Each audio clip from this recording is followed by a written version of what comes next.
Gu Chongqing's expression did not change. However, Gu Qingfeng and Gu Qinglin's expressions did not look too good. Gu Qinglin coldly glanced at Yao Shi and harumphed.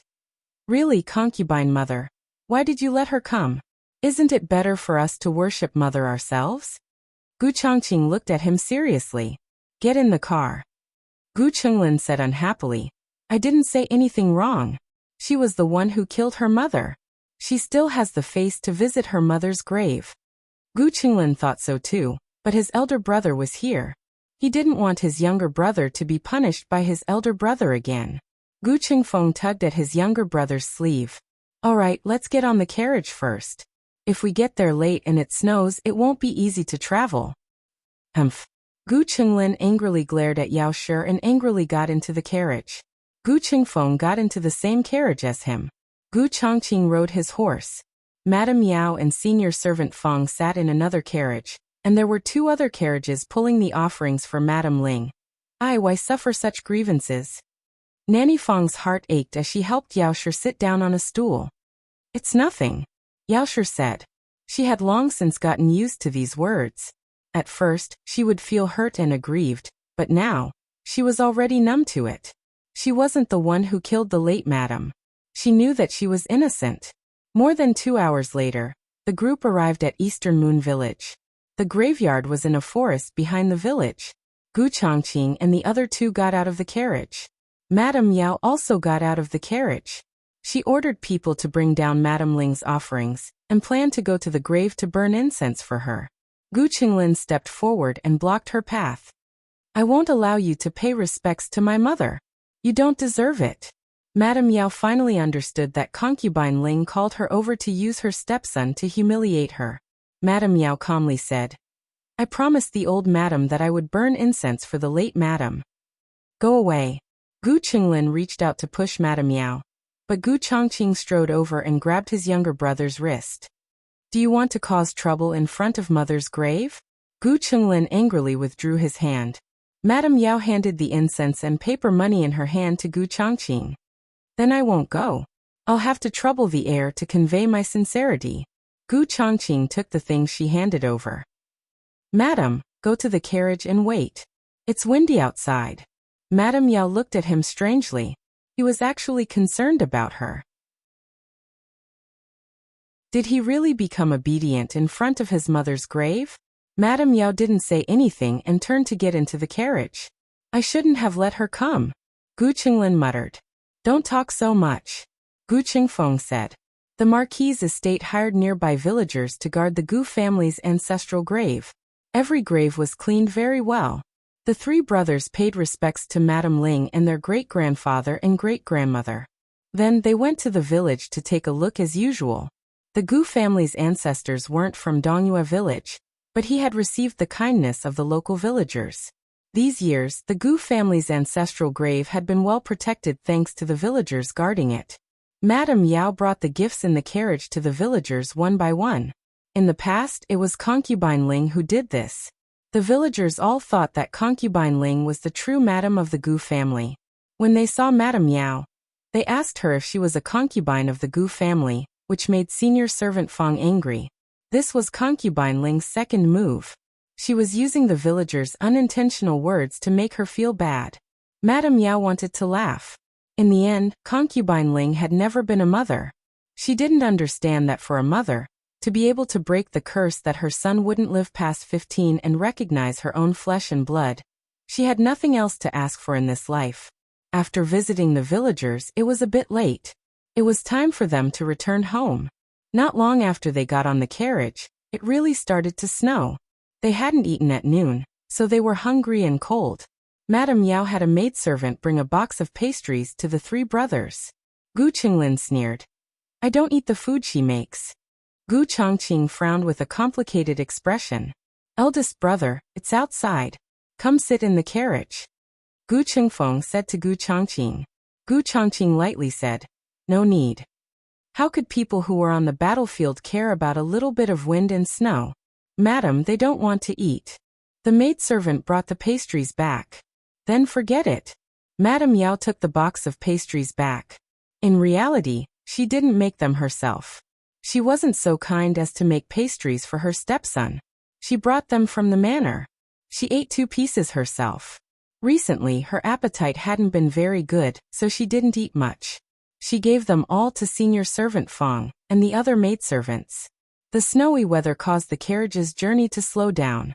Unfortunately, there wasn't a decent restaurant in the wilderness, and Gu Qinglin didn't fancy the food in the ordinary tea stalls. Thus, the 3 brothers starved all the way to the city.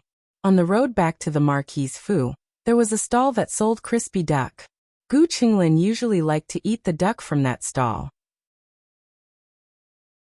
After being hungry for so long today, he couldn't bear it anymore and said to Gu Changqing, "Eldest brother, I'm about to faint from hunger. Let's go in and eat something."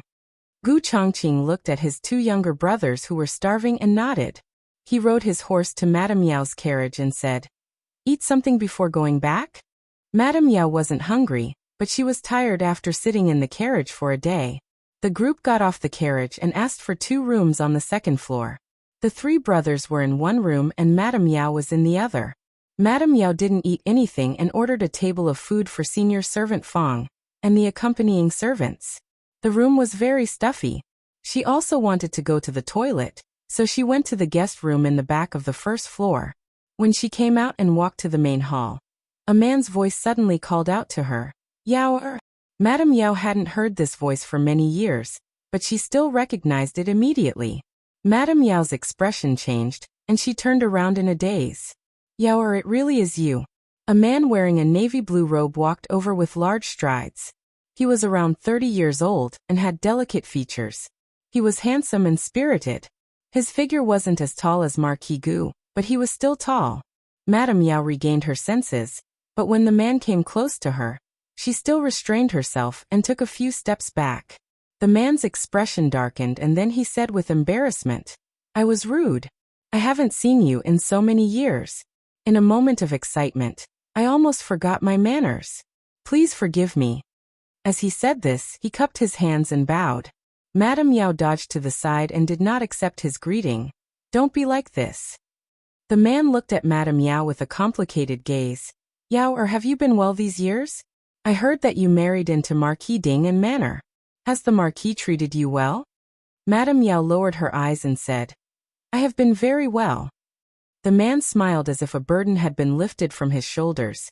"If you say it like this, then I can be at ease." Following this, the 2 did not speak. The scene was very awkward. Madame Yao pinched her handkerchief and said, "I need to go." A trace of disappointment flashed through the man's eyes. "My mother often asks about you." Madame Yao's steps stopped. The man smiled bitterly and said, "In truth, I have also gotten married these years. I have my own wife and children. I'm sorry." Madame Yao closed her eyes and said, "That year, it was the Yao family that first broke off the engagement. The one that should say sorry is me. You don't need to blame yourself." The man sadly said, "My mother caught a cold before the end of the year. After that, she was not very well. Recently, she has been muddle-headed and has been calling out your name." The 2 families had been in contact for a long time. The marriage between Madame Yao and the man had been decided long ago. The man's mother was very satisfied with Madame Yao. Every day, she hoped that this daughter-in-law would marry into the family as soon as possible. She said that she would definitely treat her as her own daughter. Unfortunately, this marriage was ruined in the end. Rather than saying that it was Marquis Gu's bullying, it was better to say that it was the Yao family's attempt to curry favor. She had been angry, she had hated, and she had also been annoyed. Now, she had calmed down. The man awkwardly scratched his head, saying this might be too abrupt. "I truly did not expect to meet you here. But since we have met, I still want to ask you. Can you go see my mother one last time?" His mother was about to die. The doctor had said that it would happen in the next few days. But his mother had been unwilling to close her eyes the entire time. His mother was in pain. He was also in pain. He looked at Madame Yao and hesitated for a moment before saying, "As her son, I have not given her a single day of glory and wealth. I don't want to be unable to satisfy even one of her wishes." After all, Madame Yao had been engaged to him. Logically speaking, they should avoid each other. However, his mother had indeed treated Madame Yao as her own. She was a very kind woman. Even now, Madame Yao could still feel the warmth in her heart when she thought about it. If she had married him back then, perhaps her days would have been very different. "Where do you live?" Madame Yao asked. The man's eyes lit up. "Have you agreed?" Madame Yao paused. "I will consider it. I will not necessarily go." It's fine. It's fine if you can't go. I live on Clear Wind Street in Clear Moon District." The man reported his address. Madame Yao did not expect that he would live in such a poor place. "I will be leaving first," Madame Yao said to him. "Oh. You take care." The man emotionally sent Madame Yao off with his eyes. Madame Yao entered the main hall and went upstairs. On the other side, the three brothers of the Gu family had finished eating. The group sat in the carriage and returned to the estate. Madame Yao first went to report to old Madame Gu. Hearing that nothing had happened along the way, old Madame Gu was very gratified. Marquis Gu had Huang Zhong return to the estate to pass on a message to Madame Yao. The Ministry of Works and the Ministry of War had some conflict. Marquis Gu was currently handling urgent matters at the Ministry of Works and might not return tonight. He told his wife to rest first and not wait for him. Madame Yao was restless in her room. Whenever she closed her eyes, she would think of Madame Zhen, her former future mother-in-law. "Granny Fong." "Madam, what is it?" Granny Fong opened the curtain and came in. Madame Yao put on an outer robe. "Prepare the carriage. I am going out." "It's so late." "Where is Madame going?" "Eldest Miss and young master should be resting now." Granny Fong thought that Madame Yao was going to Jade Water Alley. Madame Yao said, "Don't ask so much. Find a tight-lipped carriage driver." Granny Fong opened her mouth. "Oh." Madame Yao rode the carriage to the Zhen estate. She knocked on the peeling door. "Who is it?" It was a woman's voice. Madame Yao didn't say anything. The door creaked open, and a woman wearing plain clothes walked out. She looked prematurely aged. The woman was about the same age as Madame Yao, but she looked more than 10 years older than Madame Yao. Madame Yao guessed her identity and opened her mouth. Just as she was about to say who she was, she heard the woman turn her head and say, "Master, there is a guest." Zhen Ping quickly walked out. When he saw Madame Yao, he was surprised at first, but then he happily walked forward. "It's cold outside.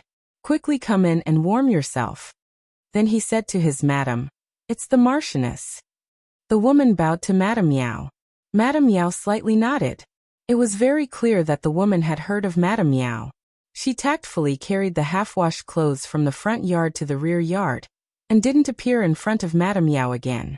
The latest chapter of this book is not finished yet. For more exciting content, please scan the QR code below to download the app. Novels are updated at a faster rate. Millions of novels are free to read. Novels with content that can't be found online are all available here. https://www.zhbqg.com/89642_8964286/114075664. HTML Genius memorized this website's address in 1 second. www.zhbqg.com Bikuga mobile reading website. zhbqg.com. Chapter 184.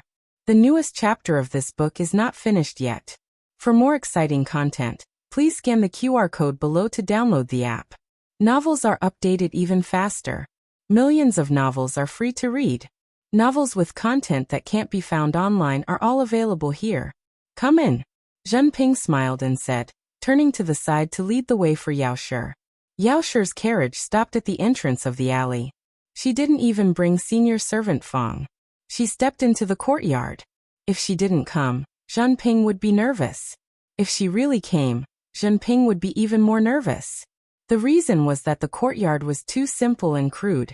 Yao Shi's expression didn't change at all. If he knew that Yao Shi had been to a courtyard that was even simpler than this one, and that her daughter, son-in-law, and son had all lived there, he would understand why Yao Shi was so calm. Zhen Ping welcomed Yao Shi into the main room and said nervously and excitedly, "There's no hot tea." "Wait a moment. I'll have Yu Xiu boil a pot. She's called Yu Xiu? Yao Shi looked at him and asked. Zhenping was stunned. He didn't mean to say his wife's name out loud. He felt that this wasn't very appropriate, but since he had already said it, he couldn't take it back. He braced himself and said, Yes, Yu Xiu. She's not from the capital. She's from outside the capital to do business. She's a very good person, Yao Shi said. Zhenping didn't know how to respond to this. He stood there awkwardly for a moment before suddenly remembering the important matter. He said to Yao Shi, My mother is in the room next door. I'll take you there. Our home is too simple and crude. I've neglected you. I didn't think that you would really come. I'm very happy that you came. Zhenping's words were incoherent. Yao Shi wanted to say that he didn't need to be nervous, but when the words reached her lips, she felt that she would be the same. Zhenping lifted the thick curtain and allowed Yao Shi to enter the room first. Yao Shi slightly bent her body and walked under the curtain that he had lifted. This was the first time the two of them were so close to each other after more than 10 years. The tip of Zhenping's nose was filled with her scent, but Zhenping did not allow himself to lose his composure. He tried his best to prop himself up high and not touch her. After Yao Shi entered the room, he also entered the room. The room was filled with the smell of medicine. She had suffered a stroke before the end of the year, so it was easy to smell after lying down for so long. However, this room didn't. It could be seen that the husband and wife took good care of her. Old Madame Jeanne was lying on the sickbed. Her hair was white and her face was pale. She looked haggard. Yao Shi's memory was pulled back to more than 10 years ago. Old Madame Jeanne had a very fierce personality. When she worked, she was stronger than a man. Who would have thought that there would be a day when she was lying on the sickbed like this? She moaned intermittently, as if she was enduring great pain. Yao Shi did not dare look a second time and quickly lowered her eyes. The tip of her nose began to sting. Zhenping came to the front of the bed, leaned over and gently touched his mother's forehead, saying, Mother, look who's here. Old Madame Jeanne looked in the direction that Zhenping was pointing at. In the blink of an eye, her turbid eyes shone with surprise. Yao Shi took a deep breath and held back her tears. With a normal expression, she walked over and said with a slight smile, Elder Madam, it's me. Old Madame Jeanne reached out her hand, wanting to sit up and take a good look at Yao Shi. Yao Shi sat down on the side of the bed and moved closer to her, saying, Don't get up. It's snowing today. It's very cold. Yao still loves me dearly, Old Madame Jeanne said with a hoarse voice. After the stroke, she could not speak clearly, but it was clear that she was very happy. Yao Shi married into the Marquis's household when she was 17. When she was 18, she only had Gu Jiao and Gu Yan. After 15 years, she was only 33. Time had treated her especially well. It did not leave many traces on her face, except that her eyes no longer had the innocence of a young girl. But this was not a problem for old Madame Jeanne. Old Madame Jeanne took Yao Shi's hand and was as happy as a child. You and Ping are married? Yao Shi was startled. She turned her head and looked at Zhenping in confusion. Zhenping whispered, My mother is suffering from dementia. She can't remember many things clearly, or she can't remember them clearly. Yao Shi understood. It was indeed easy for people to be like this when they were old. Yao Shi looked at old Madame Jeanne's expectant eyes and nodded. Yes, we are married. Zhenping's heart skipped a beat and his eyes turned red. Old Madame Jeanne smiled like a child. Old Madame Jeanne was not dissatisfied with her daughter-in-law Yu Xiu. Yu Xiu had been taking care of her husband and children, serving her parents-in-law all these years. She was a bit dull, but her conscience was unquestionable. It was just that old Madame Jeanne knew Yao Shi first. She did not think that her son's marriage with Yao Shi would change so drastically. She had long regarded Yao Shi as her daughter-in-law. One year, old Madame Jeanne fell down from the ladder and was seriously injured. Coincidentally, Zhenping was in the provincial examination. In order to not distract Zhenping, Yao Shi secretly came out of Yao Shi's house every day to take care of old Madame Jeanne. The two were not mother and daughter, but they were more like mother and daughter. Later, the Yao family came to cancel the marriage. Old Madame Jeanne was sadder than her son. This matter became her long-cherished wish. Usually she did not mention it, but after her dementia, she could not help but ask about Yao. All day. Why did you not marry Yao? Then you can't call me old madam anymore. You should call me mother. Old Madame Jeanne said like a child with a serious face. Yao Shi nodded with sobs. Yes, mother. Zhen Ping turned his back and used his sleeve to wipe his tears. Old Madame Jeanne smiled happily. Yao Shi put her skinny old hand into the quilt. Be careful not to catch a cold. I'm not cold, Old Madame Jeanne said with a smile. She thought of something and raised her right hand with difficulty to turn the pillow on the left side. What do you want? I'll help you. Yao Shi stood up and said. Box there, there's a box under it. Old Madame Jeanne said with difficulty. It was a simple action, but it almost drained her of all her strength. Yao Shi leaned over and took out a small flat box from the left side of the pillow. This box was a bit old. It was carved with a pattern from more than 10 years ago. The paint on it had also faded. It could be seen that old Madame Jeanne often took it out to look at it. Old Madame Jeanne took the box. Her hands were trembling, but even so she still insisted on opening it. Inside was a pair of gold bracelets. The quality was excellent. The style was very old. Old Madame Jeanne picked up the bracelets with trembling hands and pulled Yao Shi's hand. Because of her trembling hands, she did not put it on for a long time. Yao Shi saw that beads of sweat had appeared on her forehead. Mother, let me do it, she said. It's done. Old Madame Jeanne finally put the bracelets on Yao Shi. I said that I'll give it to you when we get married. Our family is not well off, so you have to suffer. Zhen Ping failed the provincial examination and could not recover from the setback. He did not pass the examination for many years. Later he thought it through and gave up the imperial examination. Old Madame Jeanne had prepared this set of head ornaments more than 10 years ago. She took all her dowry and melted it in the shop. A pair of gold bracelets was made. Yao Shi's name was engraved on it, Yao Shi. This pair of bracelets had been lying beside old Madame Jeanne's pillow for more than 10 years. Old Madame Jeanne would take it out and touch it when she was bored. Zhen Ping always knew that his mother had a very precious box, but he did not know that it was a wedding gift for Yao Shi. Of course, when Yu Xiu married into the family, old Madame Jeanne did not treat her badly. She lent money to buy a pair of gold head ornaments for Yu Xiu. But the meaning was different. Yao Shi had been holding back since she entered the room. But now, she could not hold back anymore. She hugged old Madame Jeanne's hand and tears fell down. Old Madame Jeanne was frightened. Yao Shi, why are you crying? Do you not like the bracelets? Mother will buy you a new one. Yao Shi shook her head with tears in her eyes. No, I like it very much. I really like it. Thank you, mother. I am too happy. Old Madame Jeanne waved her hand. What is there to be happy about a pair of bracelets? When Ping passes the examination, I will let you be the wife of the examination and give you a lot of jewelry. Yao Shi chatted with old Madame Jeanne for a while. Old Madame Jeanne was sleepy. She held Yao Shi's hand and fell asleep. Yao Shi stayed in the room until old Madame Jeanne started snoring. Then, she gently took her hand out and tucked old Madame Jeanne in. Throughout the entire process, Zhen Ping, who was in the room, was neglected by his mother. Let's go out and talk. Yao Shi wiped her tears and said to Zhen Ping. Zhen Ping opened the curtain and let Yao Shi go out first. Then he followed her out. The two came to the central room.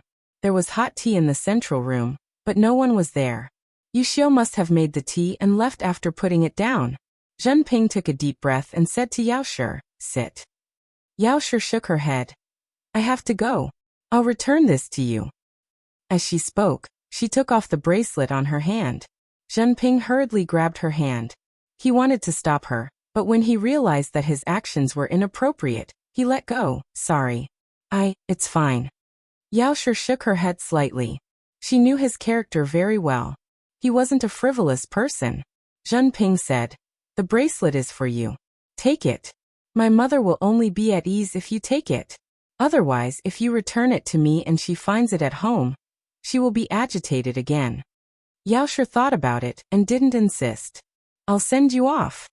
Zhen Ping saw her intention to leave. No need. Yao Shi said. Zhen Ping smiled. No, that door bolt is broken. Even Yushio can't open it. With your strength, you might not be able to open it either. Yaoshi didn't refuse. The two stepped into the corridor and went to the front yard. The residence was very quiet. Junping suddenly opened his mouth. Actually, I didn't expect that. My mother always wanted me to take the imperial examinations. She told me in the past that I shouldn't force myself if I didn't want to. We don't have to study to live. I thought that she was sincere. Today, after hearing his mother's words, he knew that her long-cherished wish was not only not being able to marry Yao Shi as her daughter-in-law, but also not being able to see her son take the imperial examinations. He felt very guilty. Yao Shi asked, "What did you do after you stopped studying?" Junping smiled. "I did everything. I went to a private school to be a teacher. I went to an inn to be an accountant. I also went to the docks to carry goods for people. Now I'm making a small living selling tea." As he spoke, he scratched his head. Actually, life isn't as difficult as it seems. Business has been pretty good these past 2 years. I bought a residence on East Street and will be moving there next month. That's great, Yao Shi said. After that, there was another period of silence. Yao Shi opened her mouth. "Back then, my eldest brother." Junping waved his hand and interrupted her with a smile. "It's all in the past." Yao Shi said guiltily, "I'm sorry." Junping was Junping's only son. It could be imagined just how much heartache she had experienced when Junping's engagement was cancelled by the Yao family, and his legs were broken by Yao Yuan. But after she developed dementia, she forgot all of this. She forgave him. Yao Shi's throat swelled with pain again. "We're here," Junping said. He glanced at Yao Shi. His eyes were also red. He quickly lowered his head. "I'll open the door." The two did not say anything that they should not say. This might be the last time they would see each other. Some things that were missed were missed. There was no possibility of starting over. However, just as Junping was about to open the door, the sound of a carriage came from the door. "Here. Right. It's here. I heard that man say it with my own mouth." It was Marquis Gu and Gu Qinglin. Yao Shi's expression changed. Although Junping did not recognize their voices, he inexplicably felt that they did not come with good intentions. His action of opening the door stopped, and he turned around to look at Yao Shi. Yao Shi did not expect that her conversation with Junping in the restaurant would be heard by Gu Qinglin. And Gu Qinglin even brought Marquis Gu to catch her adultery. Yao Shi suddenly realized that things might not be so simple. She asked Junping in a low voice, "Why did you go to that restaurant today?" Junping said thoughtfully, "A customer asked me to go there to discuss business, but it was very strange. I went there and did not see him." Yao Shi said, "Is it a customer that you just met recently?" Junping said, "That's right. What about it? Could it be that there is a problem with that customer?" Now that things had developed to this point, if Yao Shi still could not guess that it was concubine motherling's doing, then it would not make sense. "I don't have time to explain right now. Is there a back door?" she asked. She could not let Marquis Gu see her here. Marquis Gu would kill Junping. Junping said awkwardly, "There is, but there are piles of firewood. I need to move the firewood away before I can open the door." "Hey! Open the door. You inside, quickly open the door." Gu Qinglin began to slam the door. Huangzhong kicked the door open. Yao Shi's expression changed. Just as she was about to find a room to hide, the door was kicked open with a bang. Digression. Do you have a monthly ticket? The kind that can summon miracles. The newest chapter of this book is not finished yet. For more exciting content, please scan the QR code below to download the app. The novel will be updated even faster. Millions of novels will be read for free. Novels with content that cannot be found online will be available here. https://www.zhhbqg.com/89642_896428226/1140724001. HTML Genius will remember this website's address in 1 second. www.zhhbqg.com Bikuga mobile reading website. zhhbqg.com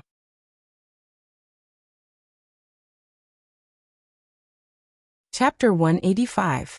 The newest chapter of this book is not finished yet. For more exciting content, please scan the QR code below to download the app. Novels are updated even faster. Millions of novels are free to read. Novels with content that cannot be found online are all available here. Zhenping looked at the three people who had barged in with a panicked expression. He had never seen Marquis Gu before, and Yaoshi did not have a chance to tell him. "Who are you?" he asked. Gu Qinglin ignored him and stepped in. He looked around. "Where is the person? Where did you hide the person?" Zhenping calmed himself down and looked at him. "Who is it? Who are you looking for?" Marquis Gu and Huangzhong also walked in. Marquis Gu's gaze fell on Zhenping's face. His cold gaze revealed a trace of ill will. Of course he recognized the person in front of him. Although he had never seen him before, he had investigated him. When Gu Qinglin had told him that Yaoshi had met with a man in a restaurant, and that man had invited Yaoshi to his address, he had instantly guessed that person's identity. In reality, Marquis Gu did not know that Yaoshi had an engagement. He never thought that the Yao family would be so shameless as to hide the fact that Yaoshi had an engagement with someone else and marry Yaoshi to him afterwards. He had accidentally heard concubine Mother Ling mention that little Ling Shi had told her that Yaoshi seemed to have been engaged to someone else. He did not know if this was true or false. Thus, he went to investigate and followed the vine to find the melon. A poor scholar who could not lift a hand or carry a shoulder. His family was not wealthy and his appearance was not as good as his. Marquis Gu felt that the other person was not a threat at all. In addition, Zhenping had already married someone else and did not have any private contact with Yaoshi, so he did not do anything to Zhenping. If it were not for today's matter, he would have already forgotten about Zhenping. "Has my wife Yaoshi ever come here?" he faintly asked. The words wife, Yaoshi caused Zhenping to freeze. He never would have thought that this tall and mighty man was Yao Yao's husband. Marquis Dingen wore a black brocade robe and a silver fox cloak. His features were resolute and he was handsome. Although he had entered middle age, he was still tall and sturdy. His presence had not decreased. "Never," Zhenping said. "How could she not be here? I saw her leave with my own eyes," Gu Qinglin said domineeringly. Although Gu Qinglin did not resemble Marquis Gu as much as Gu Yan, it was not difficult to tell that he was Marquis Gu's son. When he mentioned Yaoshi, he did not call her mother or madam. Zhenping could guess what kind of life Yaoshi was living in the Marquis manor. Zhenping felt terrible in his heart, but he tried his best not to show it on his face. He said, "Could it be that the madam of your residence must come to my place when she goes out?" Gu Qinglin said disdainfully, "I saw the two of you talking in the restaurant this afternoon, and you even asked her to come to your house. Don't try to quibble, my two brothers and I heard it." The one blocking the back door should be the other young master of the Marquis estate. Since things had already reached this point, Zhenping's stomach was filled with bitterness, as well as a trace of anger.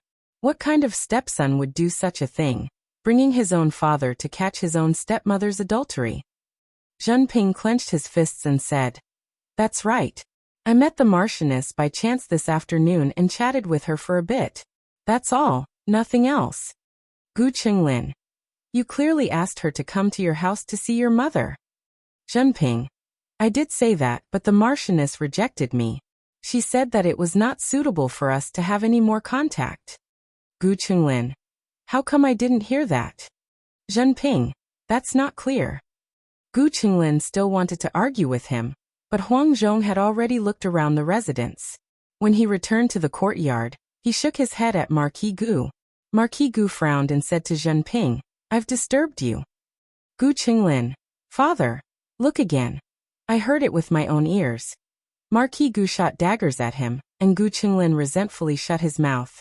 Marquis Gu said in a bad mood, "Why haven't you returned to the carriage yet?" "Oh." Gu Qinglin unwillingly returned to the carriage. He kept feeling that something was wrong. Yaoshi must have been hiding somewhere. He really did hear that man ask Yaoshi to come to his house to visit his mother. Yaoshi's appearance did not seem like she had firmly rejected him at all. Marquis Gu also planned to leave. Zhenping called out to him, "Marquis Gu, Madam and I no longer have any relationship. I hope that Marquis Gu will not misunderstand her." Marquis Gu coldly said.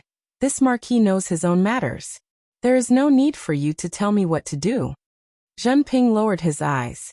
Marquis Gu flicked his sleeves and left the courtyard, getting into the carriage. Only after the carriage was far away did Zhenping dare to close the courtyard door. He turned around and looked at the boundless night sky. His eyes were filled with endless worry. Yao Shi was indeed not in the residence. Otherwise, with Huang Zhong's abilities, there was no way that he could not find her.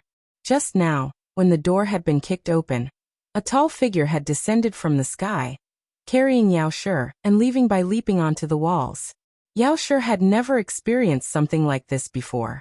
She was like a kite flying through the cold wind. She did not know if it was because of the cold or because she was scared. When she finally landed on the ground, her legs were so weak that she almost collapsed. A large, strong hand supported her arm just in time. Yao Shi looked at the other person in shock. Her mouth gaped open in disbelief. Gu Chongqing's expression was as he said, "Quickly return to the residence. Father is about to return." The shock in Yao Shi's heart could not be any greater. She never expected that the person who took her away at such a critical moment would be her stepson Gu Chongqing. "How did you? Madam! Madam!" Nanny Fong ran over from the other end of the alley and bowed to Gu Chongqing. "Air." Then she said to Yao Shi, "Madam, get in the carriage." Her carriage was originally parked near the Zhen residence, but now it was here. Yao Shi had many doubts in her heart, but Gu Chongqing did not say anything. He turned around and disappeared into the night. Yao Shi got into the carriage with the help of Nanny Fong. Nanny Fong handed her the water bag that had been kept warm under the hot water. "It's hot. Madam, drink some hot tea to calm down." Yao Shi took the water bag, pulled out the cork, and gulped down a few mouthfuls. Finally, she felt her breathing return little by little. "Nanny Fong, what's going on?" Nanny Fong slapped her thigh and said, This servant also doesn't know. Just now, the carriage was parked over there. Suddenly, the heir came over and told this servant to come to this alley to pick you up. At that time, this servant thought, it's over, the heir found out. This servant didn't care too much and did as the heir said. "Madam, where did you go just now? Why were you with the heir? Will the heir tell the marquis and make him suspicious of you?" Yao Shi was silent. So Gu Chongqing specially came to save her. He also heard her conversation with Zhenping, and knew that if she went out, she must have gone to the Zhen residence. But didn't he hate her the most? Why did he help her? Yao Shi was puzzled. Yao Shi did not immediately return to the estate. Instead, she went to Jadewater Alley. Marquis Gu waited for Yao Shi at the estate for a long time. When he did not see her return, he also went to Jadewater Alley. "Have you been here the whole time?" Marquis Gu asked. Yao Shi's expression did not change. "Otherwise? Where does the marquis think I went?" Marquis Gu returned to the estate and violently beat Gu Qinglin. "Don't learn bad things and slander your mother. Who gave you the guts?" Gu Qinglin was whipped by his own father's leather whip. Gu Qinglin cried out in grievance. "I didn't slander her. I saw her leave the estate with my own eyes. She was sneaking around. With one look, I could tell she wasn't going to do anything proper." "You still dare to quibble?" Marquis Gu raised his hand and whipped him again. Gu Qinglin exploded. "If you don't believe me, go ask eldest brother and second brother. They also heard it." Yao Shi made an appointment with that man. She went to meet that wild man in secret. Coincidentally, at this time Gu Chongqing passed by the door. Gu Qinglin felt as if he had been pardoned and cried out, "Eldest brother is here. Ask him." "What is it?" Gu Chongqing walked over. Marquis Gu said, "This brat said that when you were in the restaurant, you heard Madam discussing a private meeting with a strange man." Gu Chongqing said, "I didn't hear it." Gu Qinglin was incredulous. "Eldest brother, you're lying. I heard it all. Your hearing is better than mine. How could you not have heard it? You heard wrong." Gu Chongqing finished speaking and bowed to Marquis Gu. He turned and returned to his own courtyard. Marquis Gu really did not show any mercy this time. Gu Qinglin was beaten very badly. Actually, Gu Qingfeng also heard it. It was just that Gu Qingfeng had gone to take on a mission to pay off a debt, and was not in the estate. This time, although there was no danger, it allowed Yao Shi to once again see concubine Ling's methods. She was more and more certain that this concubine was not simple. Of course, she was vicious enough. It was not strange for her to deal with Yao Shi, but for her to use Gu Qinglin, who she had raised single-handedly, it could be seen that this woman did not have a heart. What loving mother, what pampering, it was all a facade. Gu Qinglin being raised into a cripple, half of it was because of the old madam, and the other half was because of this concubine. On the other side, the news that Gu Changqing had the hidden guard investigate finally made progress. Study. The hidden guard bowed to Gu Changqing. Gu Changqing said calmly, "What happened? Did you find those people from back then?" The hidden guard said, "Madam has a servant girl called Guizhi. She married far away and her whereabouts are unknown. However, this subordinate found that her younger brother was guarding the ancestral grave in the Ling family. This subordinate asked him about Madam and concubine Ling." Gu Changqing said, "Get to the main point." Hidden guard said, "Yao Shi had not seen Marquis before she married into the family. Yao Shi and Marquis are innocent. Yao Shi had an engagement before." This point, Gu Changqing had already confirmed it when he saw Jinping and Yao Shi interact last night. Yao Shi and Jinping had not only had an engagement before, they had truly fallen in love with each other. The two had been forced to separate, and the Yao family had done bad things to Jinping. The hidden guard said, Madam had indeed asked Yao Shi more than once to let her be Marquis' second wife. Madam did not know that Yao Shi was already engaged. Seeing that she could not refuse, Yao Shi confessed to Madam that she was about to get married. That day, concubine Ling was also there. Gu Changqing frowned. So concubine Ling knew that Yao Shi was engaged. The reason why she did not say it in time was probably because she did not think that the marriage would succeed. There is one more thing. The hidden guard said. Marquis saved concubine Ling before. When did this happen? Gu Changqing asked. The hidden guard said, many years ago. Even old Madam Ling did not know about this. This subordinate only found out after investigating concubine Ling's birth mother. It was after Madam and third young master's 1-month birthday. Madam was carrying third young master back home. Concubine Ling accidentally fell from the attic. It was Marquis who caught her. Concubine Ling might have been thinking about her brother-in-law at that time. Gu Changqing's eyes became colder and colder. Continue. The hidden guard continued. Also, it was her birth mother who suggested that concubine Ling should be Marquis' concubine. Old Madam Ling and old Madam Gu did not think of this at first. Her birth mother succeeded in persuading them, but, at this point, the hidden guard suddenly paused. Gu Changqing looked at him coldly. But what? The hidden guard said, before concubine Ling got married, old Madam Ling gave her a bowl of infertility medicine. She could only get on the sedan after drinking it. Otherwise, the marriage would be cancelled. Gu Changqing asked, she drank it? Yes. The hidden guard nodded. But Shitzi must not have guessed that old Madam also gave her a bowl of infertility medicine on the night she married into the Marquis' mansion. Old Madam Gu looked unreasonable, but the hidden guard did not think that she was so scheming. Gu Changqing was also very surprised by this fact. He did not expect his grandmother to do this. In his mind, his grandmother was a gentler and kinder old woman than old Madam Gu.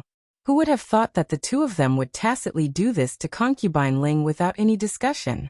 The two elders were trying to protect their grandsons and grandsons. This was the truth of why concubine Ling could not have children for so many years. She told the three brothers that she would never have children in this life. It was not that she did not want to, but that she could not. Gu Changqing did not know what to say for a moment. As a woman, she was very sad. But if it was not for her greed, how could she have ended up like this? The hidden guard said again. I have carefully investigated the rumors about Madame Yao these years. It was concubine Ling who sent people to spread them. Although I do not have enough evidence, the letter that framed Madame Yao for seducing Marquis should also be concubine Ling's writing. I see. Gu Changqing was not too surprised by this result. But if she had coveted his father for a long time, then her mother had unintentionally become a thorn in her side. How did my mother die? Did she really die of illness? The hidden guard thought for a while and shook his head. I am afraid you will have to ask Concubine Ling. The day before Madame died, Concubine Ling accompanied old Madame Ling to the mansion to visit Madame. Madame's condition deteriorated rapidly that night. The latest chapter of this book is not finished yet. For more exciting content, please scan the QR code below to download the app. Novels are updated faster. Millions of novels are free to read. Novels with connotations that cannot be found on the internet are all available here. https://www.zhbqg.com/89642_8964226/114046742. HTML Genius remembered the website address in 1 second. www.zhbqg.com Bikuga mobile reading website. zhbqg.com.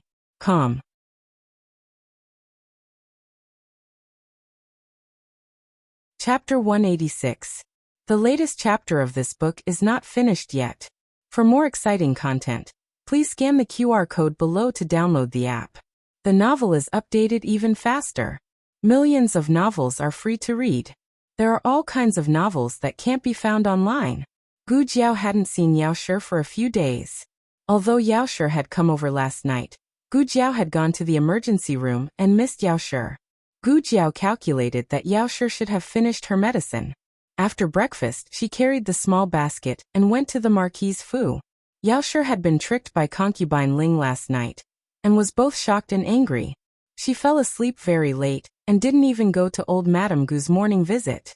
Nanny Fong sent someone to tell old Madame that she had caught a cold. She was afraid that old Madame would come back in 2 days to pay respects. If it was in the past, old Madame Gu would definitely think that Yao Shi didn't care about her mother-in-law. However, Yao Shi's performance these days had successfully won old Madame Gu's trust. Not only did old Madame Gu believe her, she also had a servant send a good quality ginseng to Yao Shi. It wasn't that she loved Yao Shi, but that the sooner Yao Shi got better, the sooner she could come and set the rules for her. Gu Jiao came at the right time. Yao Shi had just woken up and was drinking some porridge after washing up.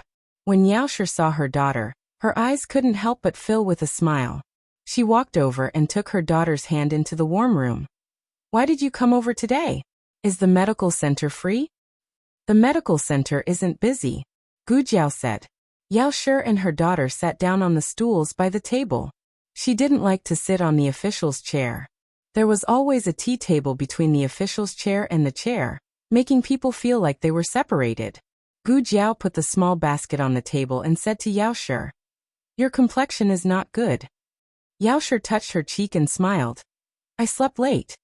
"Why did you sleep so late? Is there something bothering you?" Gu Jiao didn't know what happened to Yao Shi yesterday. Yao Shi thought about it, and didn't know how to explain it to her daughter. Her daughter already had a hard time. She didn't want her daughter to worry about her. On the other hand, she couldn't mention her relationship with Zhenping to her daughter. However, even if she didn't say anything, it didn't mean that Nanny Fong wouldn't say anything. After Nanny Fong returned to the estate last night, she had coaxed and pestered, and even guessed the ins and outs of the matter. She felt that there was nothing that she couldn't tell eldest Mississippi. It's all because of Concubine Ling. Nanny Fong gritted her teeth and told her about how Concubine Ling had schemed against Madame Yao. "Originally, we thought that she would do something to the offerings, tamper with the carriage, or use the 3 young masters to humiliate Madame. Who would have thought that this wretched person would secretly investigate Madame, and even use Madame's previous marriage to make an issue out of it? Ever since Madame married into the Marquis' household, she no longer had any contact with the Zhen family. But there were some things that it couldn't explain clearly. There must be a grudge in Master Ho's heart. Even if Master Ho was not angry, how could Madame not be angry?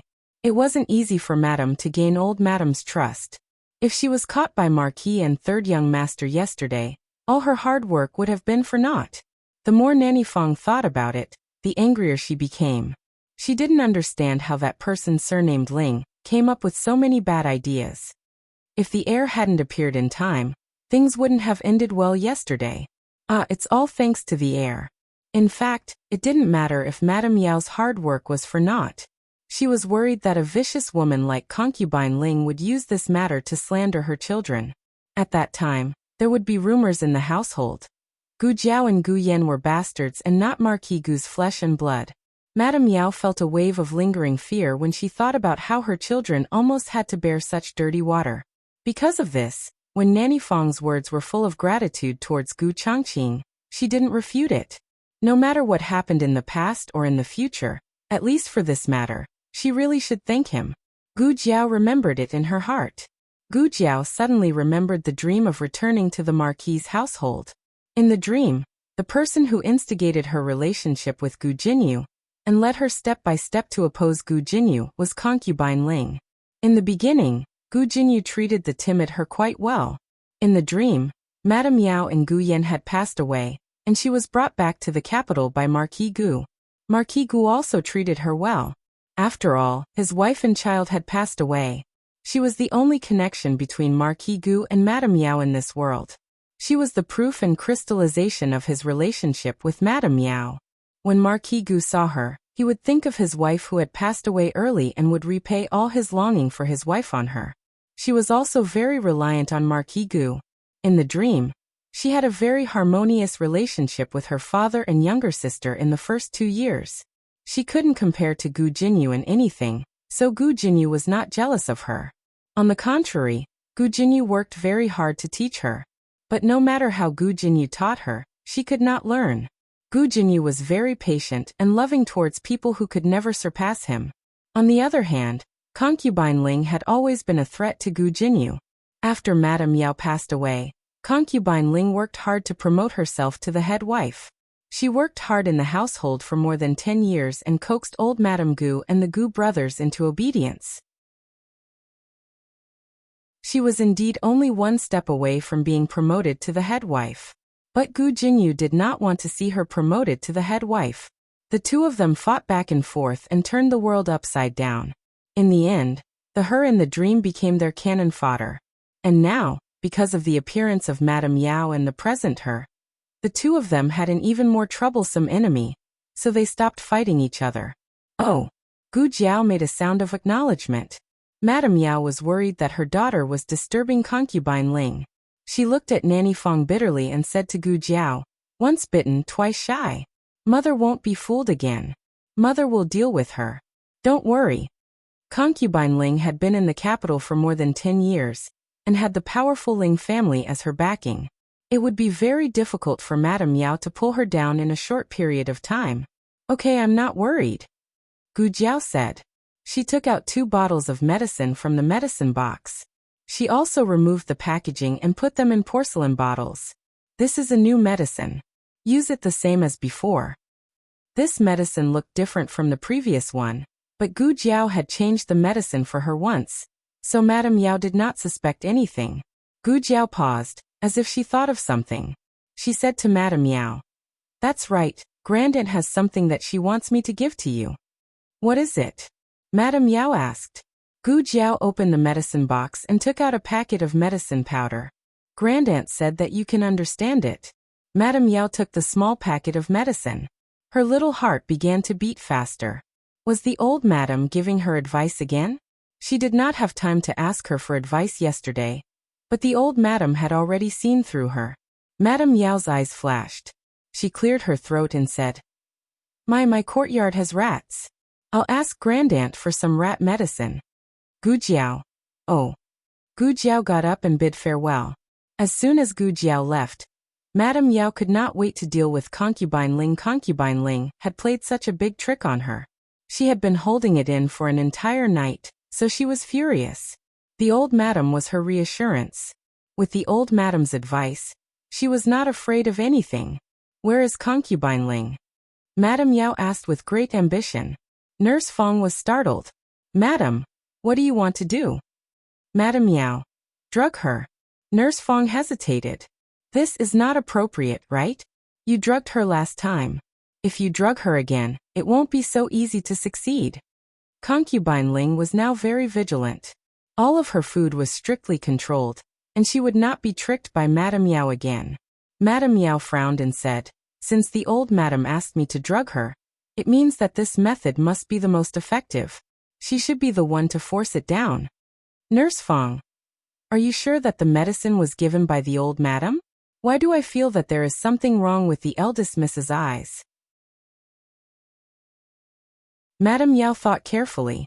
Suddenly, an idea flashed through her mind. Give me the cloak. I want to pay respects to the old madam. Madame Yao went to old Madame Gu's pine crane courtyard and brought the snacks she made.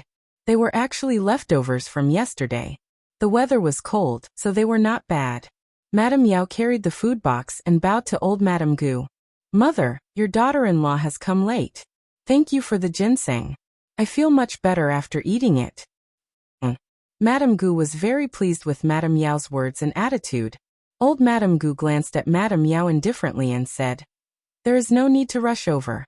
If you are sick, rest for a few more days. Otherwise, people will say that I am mean to my daughter-in-law.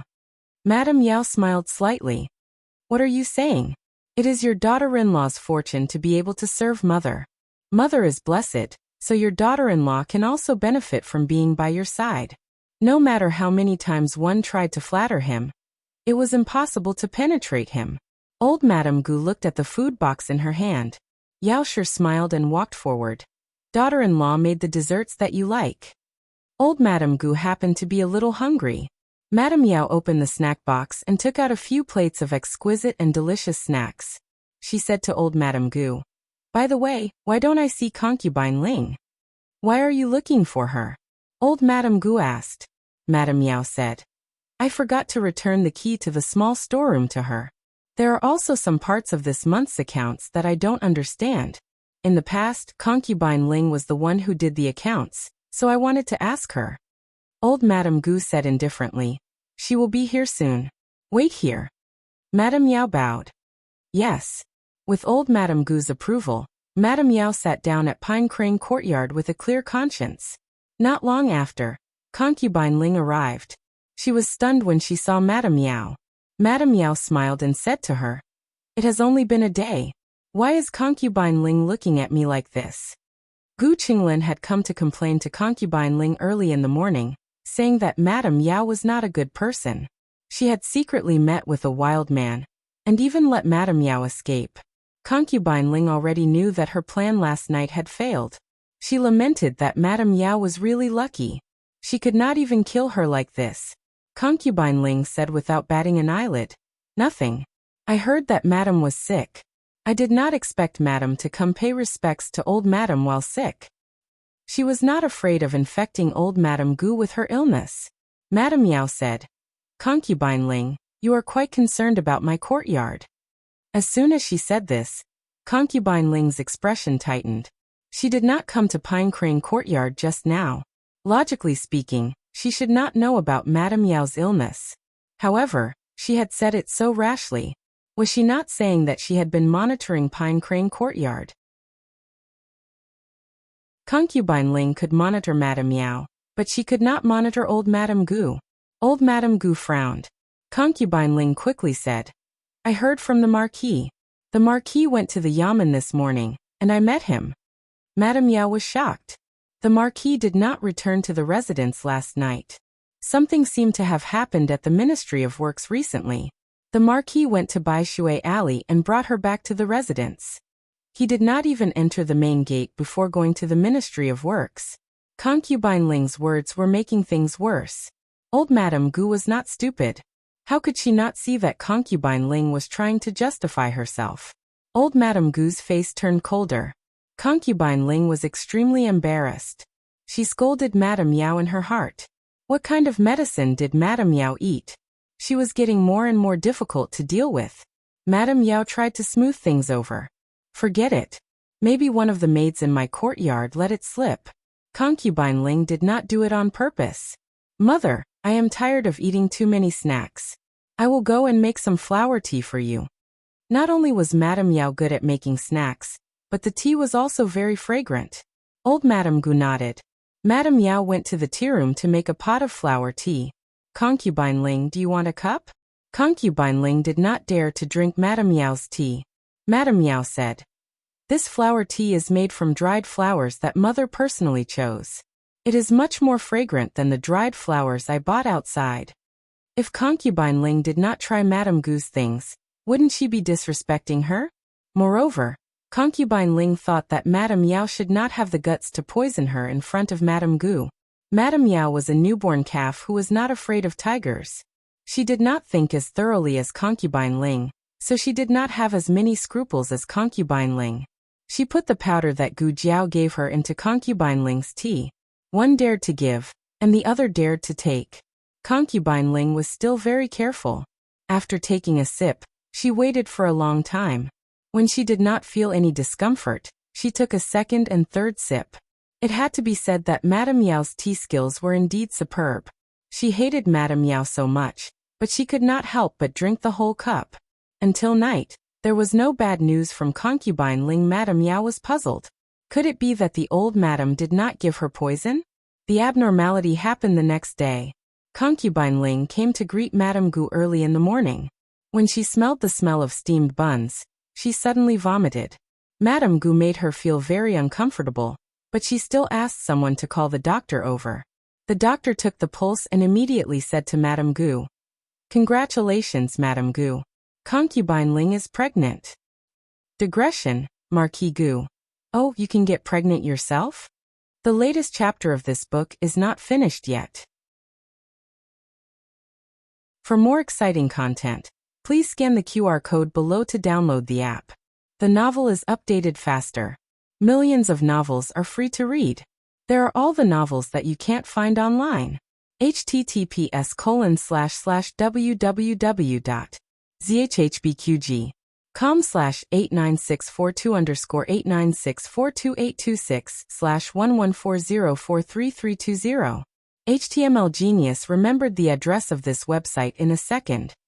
www.zhbqg.com Bikugo mobile version reading website. zhbqg.com.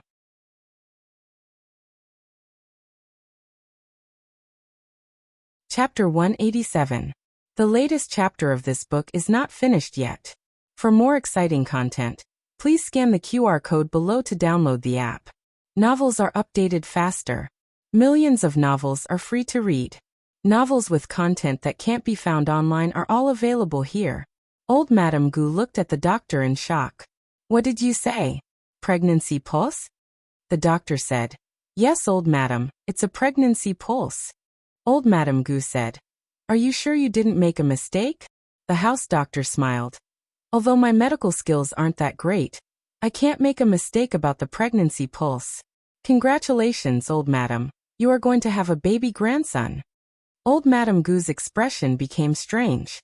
She never expected that she would have another grandson at this age, especially when the one who gave birth to her grandson was Concubine Ling, who had been forced by her to be infertile. Could it be that the medicine had lost its effect? The doctor did mention that the effect of this medicine varied from person to person. Some people would not have children for their whole life, and very few people would get pregnant again after a few years.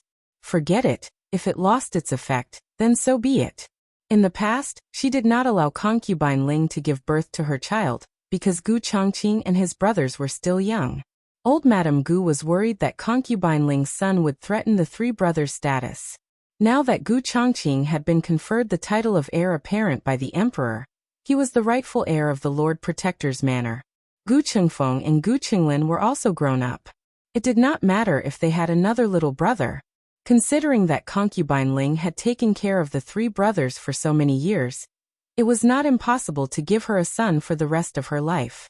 Thinking about it, old Madame Gu suddenly had some expectations for the child in Concubine Ling's belly. "How many months?" she asked the doctor. The doctor said, "From the pulse, it should be a little more than a month." A trace of panic flashed across Concubine Ling's face.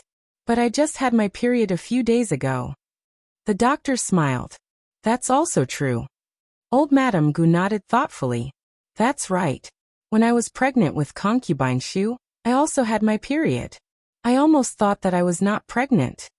Concubine Ling wanted to say something but stopped. Old Madame Gu took Concubine Ling's hand and said gently, No wonder you were not feeling well recently. So you are pregnant. Recuperate well and give birth to a fat grandson for me. The Marquis's estate will not treat you unfairly. This was not a question of mistreatment, but concubine Ling clenched her fists. Suddenly, a servant reported from outside. Old Madam is here. Old Madam Gu had already accepted the child in concubine Ling's stomach, and was in a good mood. Let her in. Concubine Ling panicked. She grabbed old Madam Gu's hand and said, I don't want to see Madam. Yaoshi was faster than her. Before she finished speaking, Yaoshi had already lifted the curtain and entered the room. Madame Yao handed the hot water bottle to senior servant Fang, who had followed her in, and smiled at concubine Ling. What's wrong with concubine Ling? Why do you suddenly not want to see me? Wasn't everything fine yesterday? Why was concubine mother lying down? You look so pale. As Yaoshi spoke, she looked at the doctor in the room, and then looked at old Madame Gu. Mother, did something happen to concubine mother? Old Madame Gu gave a rare smile and said, Concubine Ling is pregnant. She is more than a month pregnant. Concubine Ling looked at Yaoshi in panic. Yaoshi asked strangely, Is there a mistake? Ever since the Marquis came back from the mountain villa, he has never rested in concubine mother's room. How could concubine mother be pregnant? As soon as these words came out, everyone's expression changed. Marquis Gu had lived in the mountain villa for half a year, and returned for 2 months. If Marquis Gu had touched concubine Ling before that, then concubine Ling should have given birth by now. Concubine Ling's face was as pale as paper. Old Madame Gu's face was as black as charcoal. Is what you said true? Yaoshi had a wronged expression. If mother doesn't believe me, you can call the Marquis over and ask him. Old Madame Gu naturally sent someone to call the Marquis's estate's heir. Marquis Gu was badly battered by his superior in the Ministry of Works. He didn't even have time to eat breakfast when he heard Huang Zhong report. Marquis, old Madame sent someone over. What is it? Marquis Gu asked with a headache. Huang Zhong said. She said that something urgent has happened in the estate and wants you to go back immediately. Marquis Gu frowned. Can I go back now? Huang Zhong smiled bitterly. Old Madam wants you to go back no matter what. Marquis Gu facepalmed. What is it? Huang Zhong said awkwardly. I asked, but he said Old Madam didn't say anything. Old Madam wants to ask the Marquis in person. Marquis Gu's head was about to explode. Why did everyone come to find him at this time? Who did he offend? Marquis Gu returned to the Marquis's estate in a mess. In Pine Crane Courtyard, old Madame Gu had the servants invite a few skilled doctors to take concubine Ling's pulse. Without exception, they all said that it was a pregnancy pulse. This time, there was no doubt that she was pregnant. After all, this was related to her son's reputation. Other than the few people in the room, old Madame Gu didn't let anyone else know. She said that those doctors were all given hush money by old Madame Gu. In Zhao country, there was a tradition that people couldn't talk about it until they were 3 months old. The doctors only thought that the Gu family was the same. They tacitly accepted the money and left happily. As for the fact that Marquis Ding and Fu didn't have a child in the future, that wasn't strange. Pregnancy was a difficult and risky matter. No one could guarantee that the child would be born smoothly. Marquis Gu entered Pine Crane Courtyard. Old Madame Gu's trusted mama had been waiting in the central room for a long time. Marquis, you finally came back. Old Madame has been waiting anxiously. Marquis Gu said.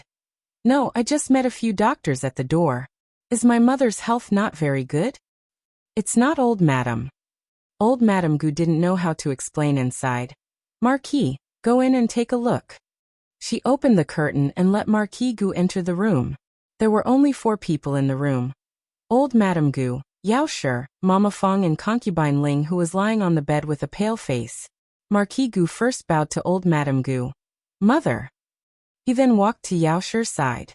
Seeing that Yaoshi was unharmed, he relaxed. He looked at old Madame Gu again. Mother, why did you call your son back in such a hurry? Did something happen? Old Madame Gu said seriously. Have you been to concubine Ling's room in the past 2 months? Marquis Gu glanced at Yaoshi. Mother, Why are you asking this? Old Madame Gu said with a heavy face. Don't look at your wife. Tell me honestly, have you been there or not? Marquis Gu coughed lightly and said, I went once. Did you leave a room? Old Madame Gu asked. Of course not. Marquis Gu's body shook. I was just passing by. Lin, happened to be in her courtyard and called for me. I went in and said a few words to Lin. Before leaving. At that time, Gu Qinglin had not recovered from his injuries and was sitting in a wheelchair. The top he was playing with flew to the roof. He went in and picked up the top. Old Madame Gu said seriously. Don't say this because your wife is here. Marquis Gu's expression became serious. I didn't. Leave first. Old Madame Gu said to Yaoshi. Yes. Yaoshi bowed and turned to walk out the door. Marquis Gu gently pulled on her sleeve and whispered in her ear. I really didn't. Believe me. Yaoshi did not speak. She pulled back her sleeve and silently left the room. Tell me the truth. Old Madame Gu looked at her son. Marquis Gu was anxious. Son is telling the truth. Old Madame Gu's white eyebrows furrowed. So the child in her stomach is really not yours? Marquis Gu was stunned. What child? Old Madame Gu said unhappily. She is pregnant, more than a month. She had finally accepted this child, but it turned out to be a bastard.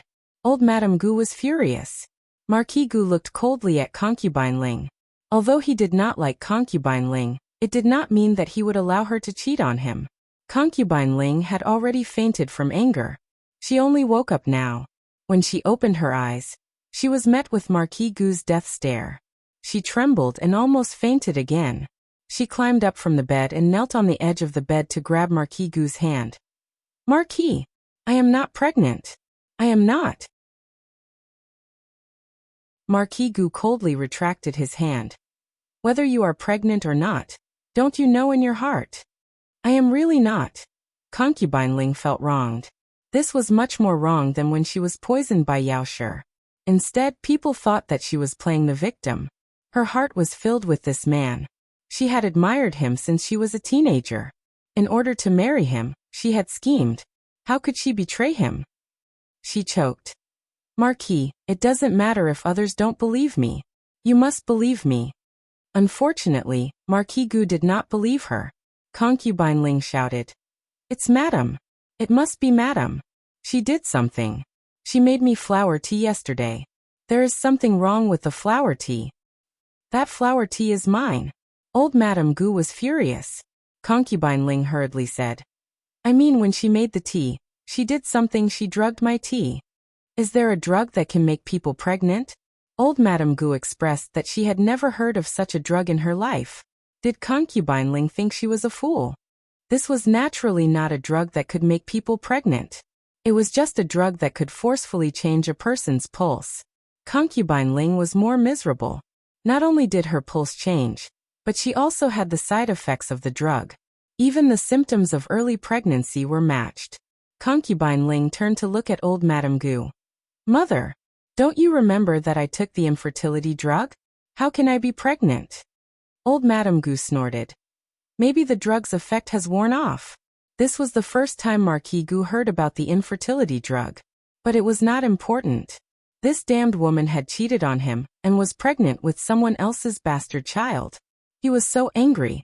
Concubine Ling saw that the two did not believe her and gritted her teeth. Fine, you don't believe me. You both think that I cheated on Marquis Gu. Then find the adulterer. She was not like Yaoshi, who had an old lover. Marquis Gu called Huang Zhong and asked him to find Concubine Ling's adulterer. What is this? Huang Zhong braced himself and went to find the adulterer. The first place he searched was Concubine Ling's residence. It was not that he suspected that the adulterer was hiding here, but since this was where Concubine Ling lived, there would definitely be some clues left behind.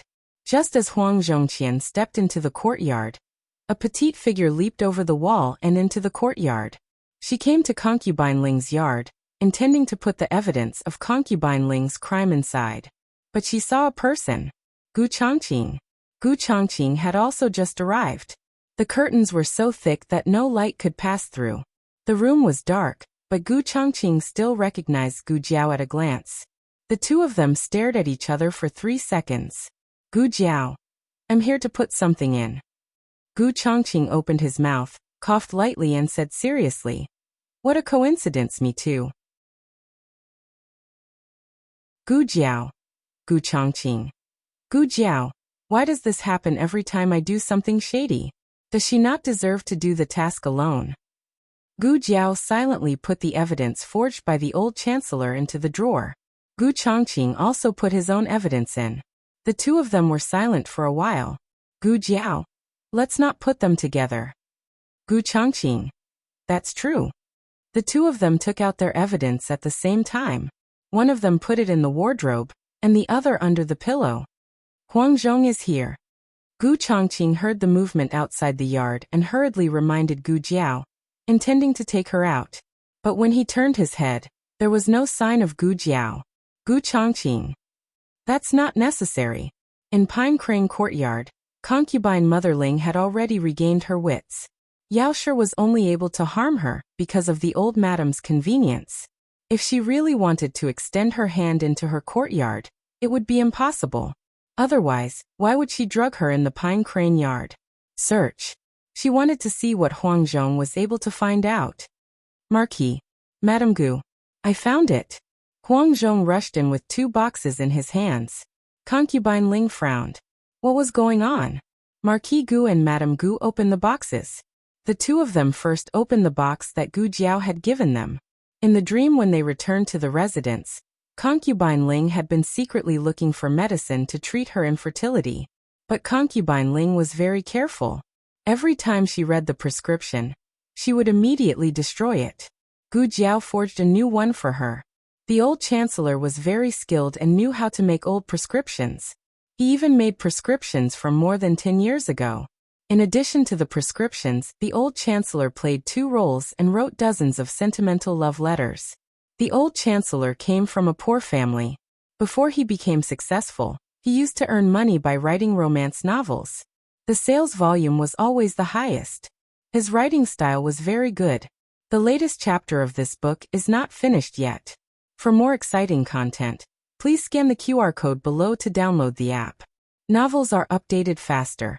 Millions of novels are free to read. Novels with connotations that can't be found on the internet are all available here. https://www.zhbqg.com/89642_896428226/1140142440. HTML Genius remembered the website address in 1 second. www.zhbqg.com Bikuga mobile reading website. zhbqg.com.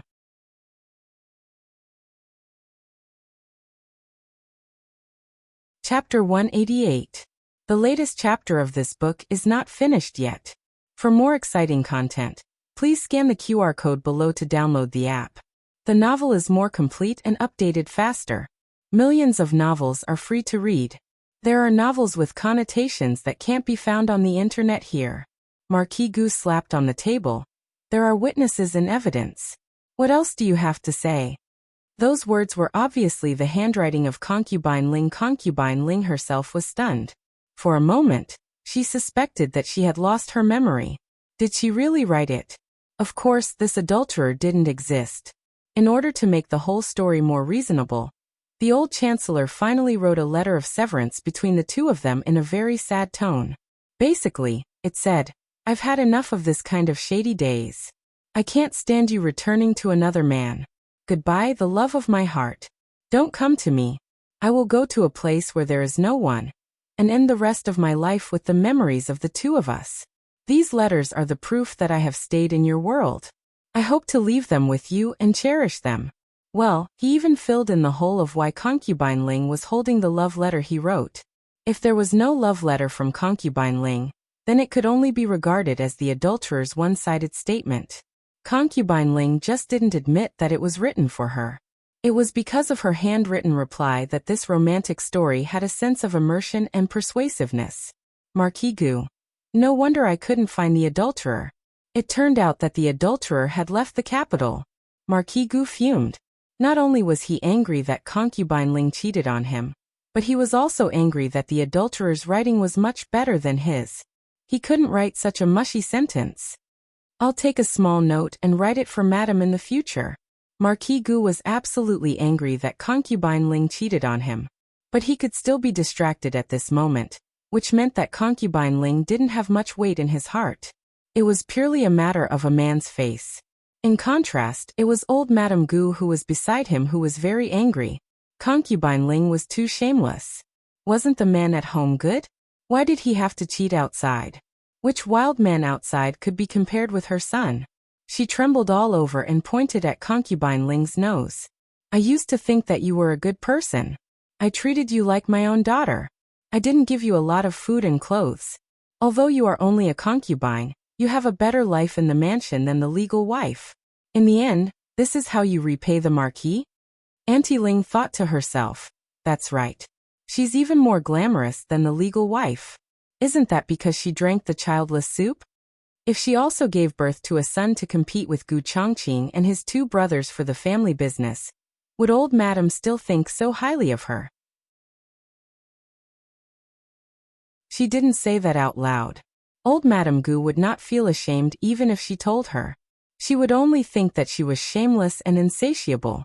Back then, she was the one who begged to enter the Lord Protector's manor. She was also the one who willingly drank the contraceptive soup. Nothing was more important than the Lord Protector's manor and her sister's child. Could it be that she was farting? Actually, concubine Ling had never said these words, but old Madame Gu was only willing to believe what she wanted to believe. She just thought that concubine Ling had said it. When she drank the infertility medicine, concubine Ling had also widened her teary eyes and looked at old Madame Gu pitifully. She didn't refuse because she couldn't. It was definitely not because she was willing to do so. However, old Madame Gu wanted it to misinterpret it as voluntary. Old Madame Gu could tolerate concubine Ling framing Yao, but she would never allow concubine Ling to let her son down. Concubine Ling said sadly, "Don't you understand what kind of person I am? Why would I do anything to let the Lord Protector down?" The evidence was conclusive, but old Madame Gu didn't listen. Concubine Ling had poured dirty water on Yao back then, and now she had poured it back 10 times to herself. Concubine Ling's fingernails dug into her flesh. "Fine, you say that I'm pregnant. Then I'd like to see if I can give birth to a child in 10 months. However, did she really have 10 months to prove the truth of her belly? Marquis Gu opened the second box. There were actually 2 account books inside. The first book was the Lord Protector's Manor's account book. It was obviously not the public account book, but concubine Ling's private account book. It recorded that concubine Ling had embezzled as much as 200,000 taels of silver from the Lord Protector's manor. One had to know that Lord Gu's annual salary was only a few hundred taels of silver. It would take him 500 years to save this amount of silver, even if he didn't eat or drink. A portion of the money was for her to supplement her brother's living expenses. Compared to the down-and-out Yao family, concubine Ling's 2 brothers who lived separately from the Lord Protector's manor lived a much better life. It was also at this moment that old Madame Gu felt that Yao was much more reliable than this Ling. At least Yao wouldn't use the Lord Protector's manor's hard-earned money to supplement her family. There was also a part of the silver that concubine Ling had converted into gold bars and deposited in the bank. This was for herself. Old Madame Gu didn't know what she was saving this money for. Could it be that she was planning to elope with that wild man? Old Madame Gu was about to die from anger. The remaining 10,000 taels of silver were recorded in a more interesting way. She didn't know what it was used for. Only the names of a few servants were recorded. Zhangda. Lord Gu muttered this name. He felt that it sounded familiar. Huang Zhong said, "Lord Gu, is it that little Zhang?" Lord Gu pondered, "Little Zhang." Huang Zhong explained, "Zhang Budo. That guy who won't get drunk even after 1,000 cups. He's quite good at drinking. He used to be in charge of the warehouse. After that, he chauffeured carriages for the previous madam for more than a year." Lord Gu had an impression of him. He loved to drink and always caused trouble. Later he was sent back to the warehouse by Madame Ling. "Is he still in the manor?" "Yes," Huang Zhong said. What about these people? Lord Gu handed the account book to Huang Zhong. These people are all here. This one called Lu Chun. Huang Zhong wasn't sure. She's not here anymore. But I know where she lives. Old Madame Gu's trusted nanny said from outside the curtain. Huang Zhong and the nanny split up to look for people. Most of the servants in the account book were found. There were a few who were missing, but it didn't affect the final investigation. Lord Gu confronted them in front of concubine Ling. They didn't admit it at first. Lord Gu said coldly, "It's fine if you don't admit it. It's written here. How much silver did you take? Immediately return it to me. If you don't return it, I'll take it that you stole it. I'll report it to the officials. I'm the Lord. If I report it to the officials and arrest people, I'm afraid they won't be able to come out alive." As soon as he said this, everyone was stunned. Zhang Budo was the most cowardly. He was the first to kowtow and beg for mercy. "Have mercy, Lord Gu. I'll tell you. This money was given to us by concubine Ling. She told us to spread the news that Madam killed the previous Madam in the manor, and all over the capital. She also told us to break third young master's favorite inkstone and frame little young master." A nanny said. "She told us to tell second young master and third young master that once Lord Gu has a new Madam, he won't want them anymore. If the new Madam gives birth to a son, Lord Gu's manor will belong to the younger brother." Another nanny said. Among these people, there were some who had served Gu Chengfeng and Gu Qinglin closely. Gu Chengfeng and Gu Qinglin had a great prejudice against Yao. On one hand, it was because of old Madame Gu and the Ling family. On the other hand, it was because of the incitement of these servants. However, their incitement was very skillful.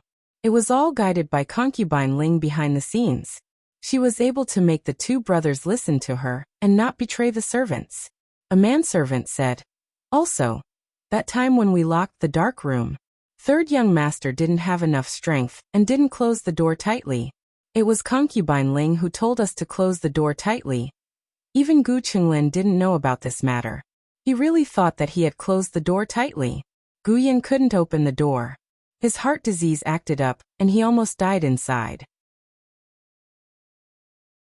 Lord Gu also almost beat Gu Qinglin and his two brothers to death. Gu Chongqing was always by the old Lord Gu's side. Concubine Ling couldn't do anything to him, so she extended her control to Gu Chengfeng and Gu Qinglin. Every time the two of them were wronged by Lord Gu and cried that their father was bad and they didn't want their father anymore, the servants would say, "It's not Lord Gu's fault. Lord Gu used to treat you very well. It's because Yao gave birth to a younger brother for you that Lord Gu ignored you." The two children vented all their anger on Gu Yen. Poor Gu Yen at such a young age. He skipped to find his older brother, but in return he was abused by his older brothers. Marquis Gu's anger finally exploded. He stood up and kicked concubine Ling in the chest, causing her to flip over. Concubine Ling fell heavily to the ground and spat out a mouthful of blood. The moment when her heart was truly cold was now. When he believed that she was pregnant with another man's bastard child, he wasn't even this angry. However, she only dealt with Yao and Gu Yin a little, and he was so angry? Weren't that slut and her son fine? Weren't they doing just fine? Was it because of the 200,000 taels? Ha, she was like a cow or a horse in this family. Even her right to be a mother was taken away. Was she not worth the money? Why did you do this? Lord Gu looked at concubine Ling in confusion. "Why?" Concubine Ling smiled. "Of course it's because of you, Lord Gu. From the moment I fell from the attic and was caught by you, I wanted to marry you. But why are you my brother-in-law? When I saw elder sister with you, I was so jealous that I almost went crazy. Elder sister is dead. Elder sister was very good to me when she was alive. But I'm not sad, not at all. Because I know that my chance has come." Lord Gu had people take concubine Ling away.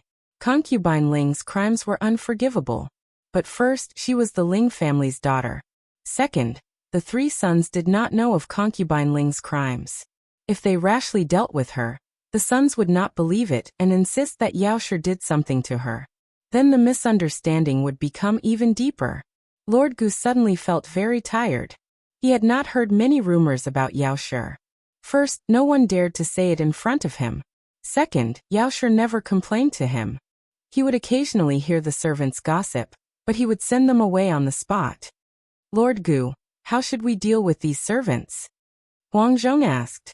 Lord Gu impatiently said. They're just a few servants. You even have to ask this lord about this? Yes. Sigh, to be blamed, how pitiful. Huang Zhong punished the servants who should be punished, and sold the ones who should be sold. In short, they were not allowed to take half a step into the Lord Gu Fu. Lord Gu. Huang Zhong said. It's late, you should go back and rest. Unknowingly, it was already midnight. Yao Shi had already returned to her courtyard. Old Madame Gu was so angry that she had a headache. After returning to her room and taking medicine, she also went to rest. Lord Gu was exhausted, but he did not go to rest. Instead, he went to Gu Qingfeng and Gu Qinglin's courtyard. Gu Qingfeng had just returned from a mission, and was almost drained dry. His face was pale, but it matched the appearance of someone who was woken up in the middle of the night. Lord Gu, call your eldest brother over. His aura was not right. The brothers looked at each other, not understanding what had happened to their father. Gu Qinglin said.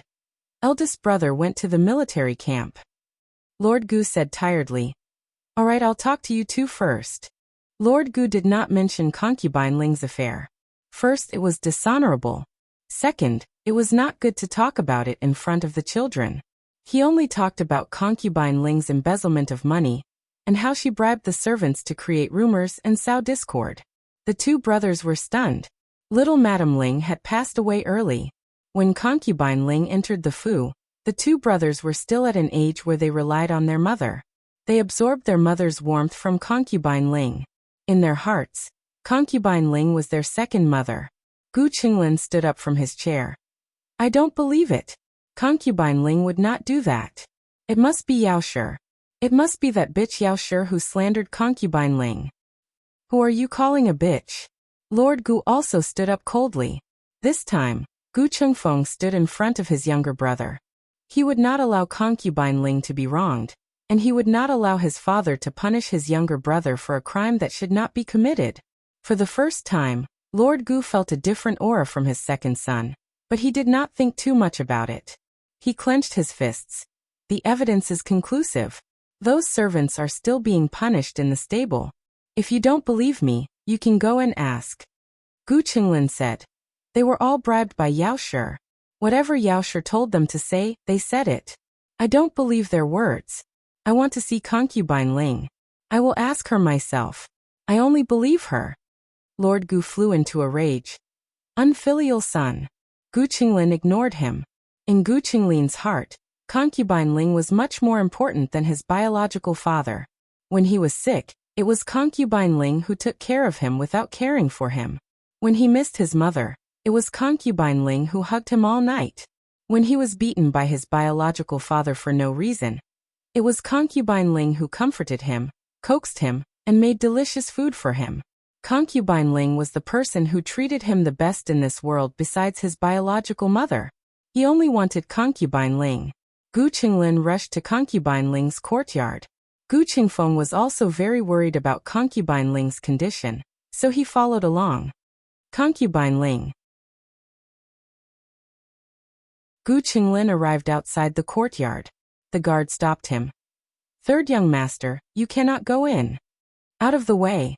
Gu Qinglin rudely pushed the guard who was guarding the door. However, he could not push him. Gu Qingfeng walked over and moved his fingertips. The guard felt something hit his knee and his body bent. Gu Qinglin took the opportunity to push him to the side and entered the courtyard with Gu Qingfeng. Concubine Ling. Concubine Ling. Gu Qinglin hurried to concubine Ling's room. The room was quiet. There was no light, only a thin ray of moonlight shone in from outside the door. Concubine Ling? Gu Qinglin called out softly. Concubine Ling sat in front of the dressing table with her hair disheveled, staring at the bronze mirror in a daze. In just a short day, she no longer seemed to be young and beautiful. Concubine Ling. Gu Qinglin came behind concubine Ling. Concubine Ling was very quiet. However, it was not difficult to see that she had cried bitterly just now from her red and swollen eyes. There was also blood at the corner of her mouth. Gu Qinglin's heart felt like it was being cut by a knife. He knelt down on one knee and looked up at Concubine Ling with heartache. Concubine Ling? Did father hit you? He's too much of a bastard. I won't talk to him anymore. I don't want him anymore. Concubine Ling's eyes were red and filled with tears. She raised her hand and caressed Gu Qinglin's cheek. Silly child. Gu Qinglin pressed his cheek against her palm and said solemnly, "They said that you framed Yao and even forged evidence to slander you. Concubine Ling, don't worry, I won't be fooled. Father was deceived by that vixen. I will think of a way to clear your name." Concubine Ling said, "Didn't you think that she was stupid and couldn't do anything to frame people?" Gu Qinglin snorted. "That was in the past. When I saw her secretly meeting with someone and making me miss, I knew that she wasn't simple. She's not a good person. Concubine Ling, if the manor can't tolerate you, then I won't stay. I'll take you away. I'll take you away from the Marquis's mansion." Concubine Ling smiled bitterly. "You are the son of the Marquis. The Marquis will not let you leave the Marquis's mansion. You will be caught." Gu Qinglin choked and quickly said, He can't catch me. Let's go to the Ling family and hide. Grandmother will definitely make the decision for me." "She will make the decision for you, but she won't make the decision for me. My value was already squeezed dry the moment you grew up." Concubine Ling looked at him with tears in her eyes and choked. "Let Concubine Ling hug you again." Gu Qinglin nodded, wrapped his arms around Concubine Ling's waist, and buried his head in her arms. Suddenly he felt a pain in his chest. Everything happened too quickly. Before Gu Qingfeng could react, Concubine Ling's dagger had already stabbed into Gu Qinglin's heart. Gu Qinglin looked down at the dagger in his heart and raised his head in disbelief. "Aunt Mother, the latest chapter of this book is not finished. For more exciting content, please scan the QR code below to download the app. The novel is more complete and updated faster. Millions of novels are free to read. There are novels with connotations that can't be found online here. https://www.zhhbqg.com/89642_8964226/114010967. HTML Genius remembered the address of this website. www.zhhbqg.com. Biku Pavilion Mobile Version Reading Website. zhhbqg.com.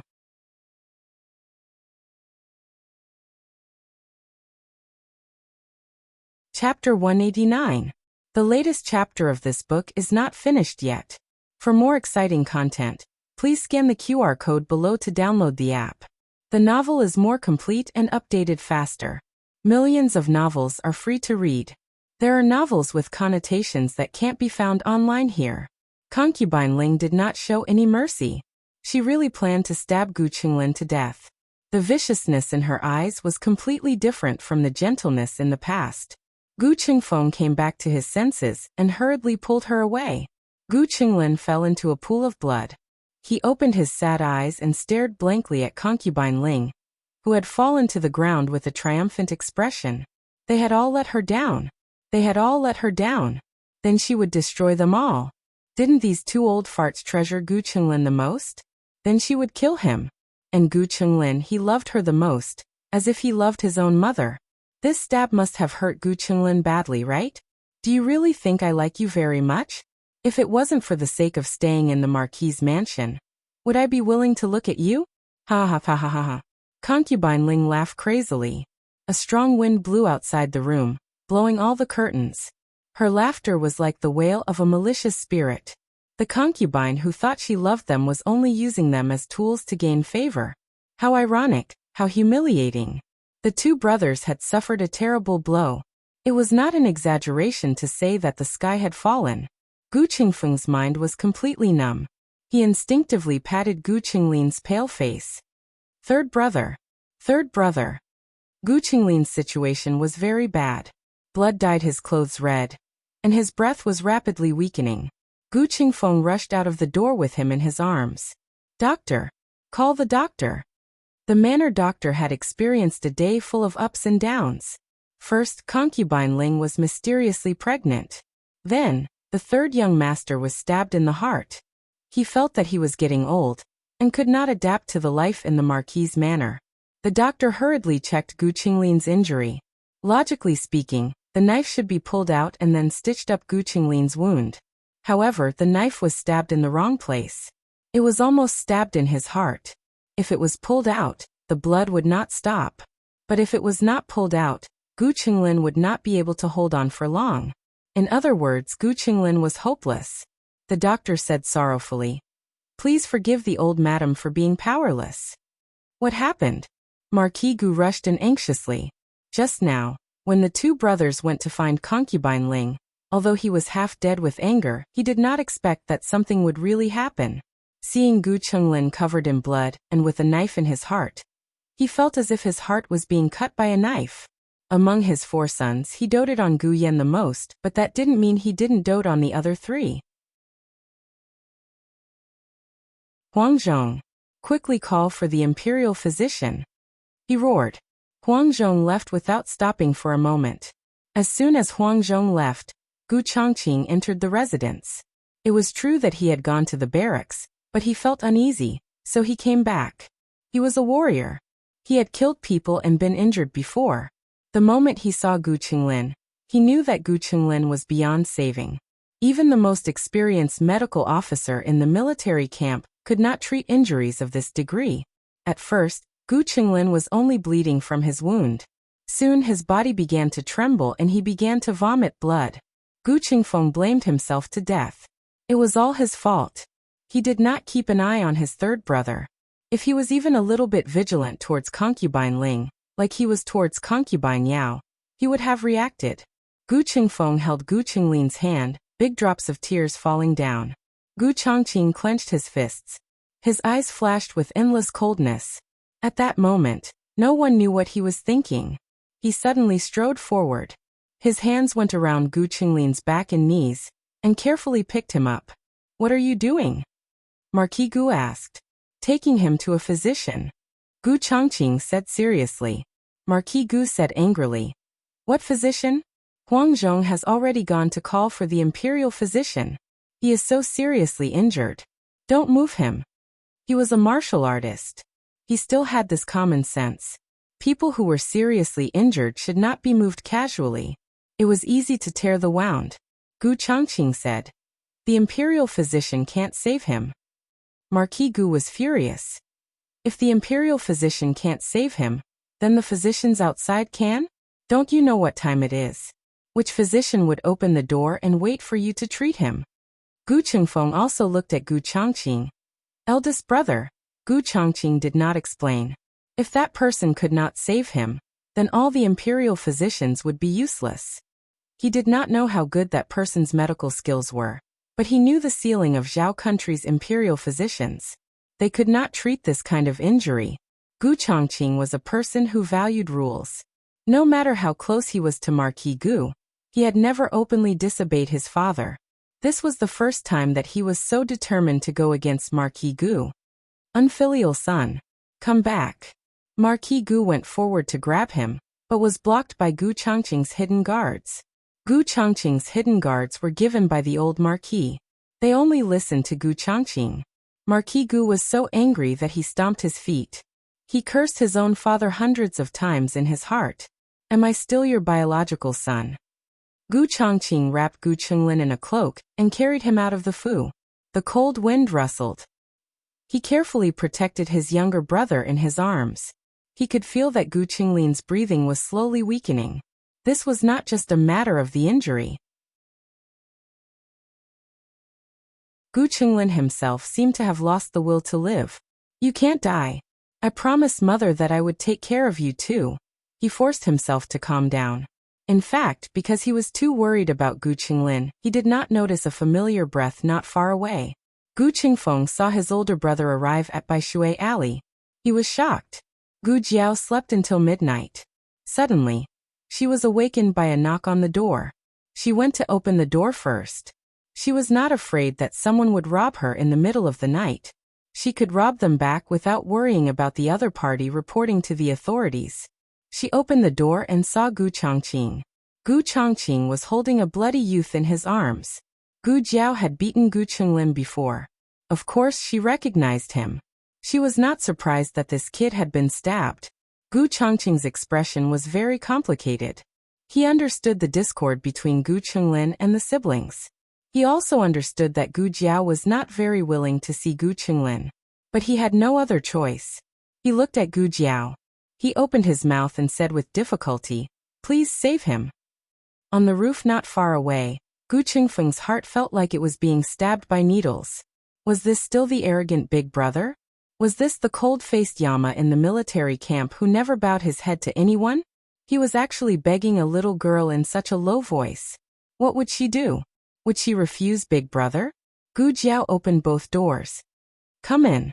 Gu Chongqing carried Gu Qinglin into the courtyard. Xiao Lulang also woke up. He walked out in thin clothes and glanced at Gu Chongqing and Gu Qinglin, who was in his arms. Gu Chongqing had come here to take care of Gu Yan who had acne, so Xiao Lulang knew him. But Xiao Lulang had never seen Gu Qinglin. Gu Qinglin was injured, and blood was dripping from his wound. Xiao Lulang did not ask much. He said to Gu Jiao, "Go to my place. I'll carry little Jing Kong to your room." Gu Jiao replied, "Okay." Xiao Lulang went back to the house and carried the sleeping little Jing Kong to Gu Jiao's east room. Gu Chongqing carried Gu Qinglin into the west room. Gu Jiao took out a kind of light blue paper that Gu Chongqing had never seen before from the small medicine box and spread it on the bed. "Okay, put him on the bed." Gu Chongqing put Gu Qinglin down gently and looked at Gu Jiao. "Can he be saved?" Gu Jiao took out disinfectant and disinfected her hands. "It's hard to say. Light the lamp." Gu Chongqing hurried to light the oil lamp on the table. Xiao Lulang found the rest of the oil lamps in the house and lit them one by one. Gu Jiao said to Xiao Lulang, "You go to sleep first." Then she said to Gu Chongqing, "Go and boil some water." "Okay."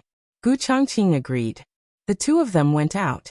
Gu Jiao put on a pair of gloves and began to check Gu Qinglin's injury. She cut open Gu Qinglin's shirt with a pair of scissors. The doctor in the house gave him some hemostatic powder, but the effect was minimal. Blood kept oozing out. Fortunately, the doctor did not pull out the knife impulsively. In this situation, if he pulled out the knife, he would definitely die from excessive blood loss. Without an X-ray, Gu Jiao could only judge the position of the knife based on the length and angle of the knife. She did not know if Gu Qinglin was lucky. The knife was less than half an inch away from his heart. Gu Jiao put him on an intravenous drip and gave him a shot of epinephrine. Then she took the test paper and went out. She said to Gu Chongqing and Xiao Lulang, who did not listen to her and went back to sleep, "He needs a blood transfusion. I'll collect your blood types." The two of them did not understand what blood types were. However, there were blood transfusion treatments in the military camp. Most of them used internal force to push blood into the other party's body. However, the mortality rate of this treatment was very high. Gu Jiao collected the blood from the four people's fingers.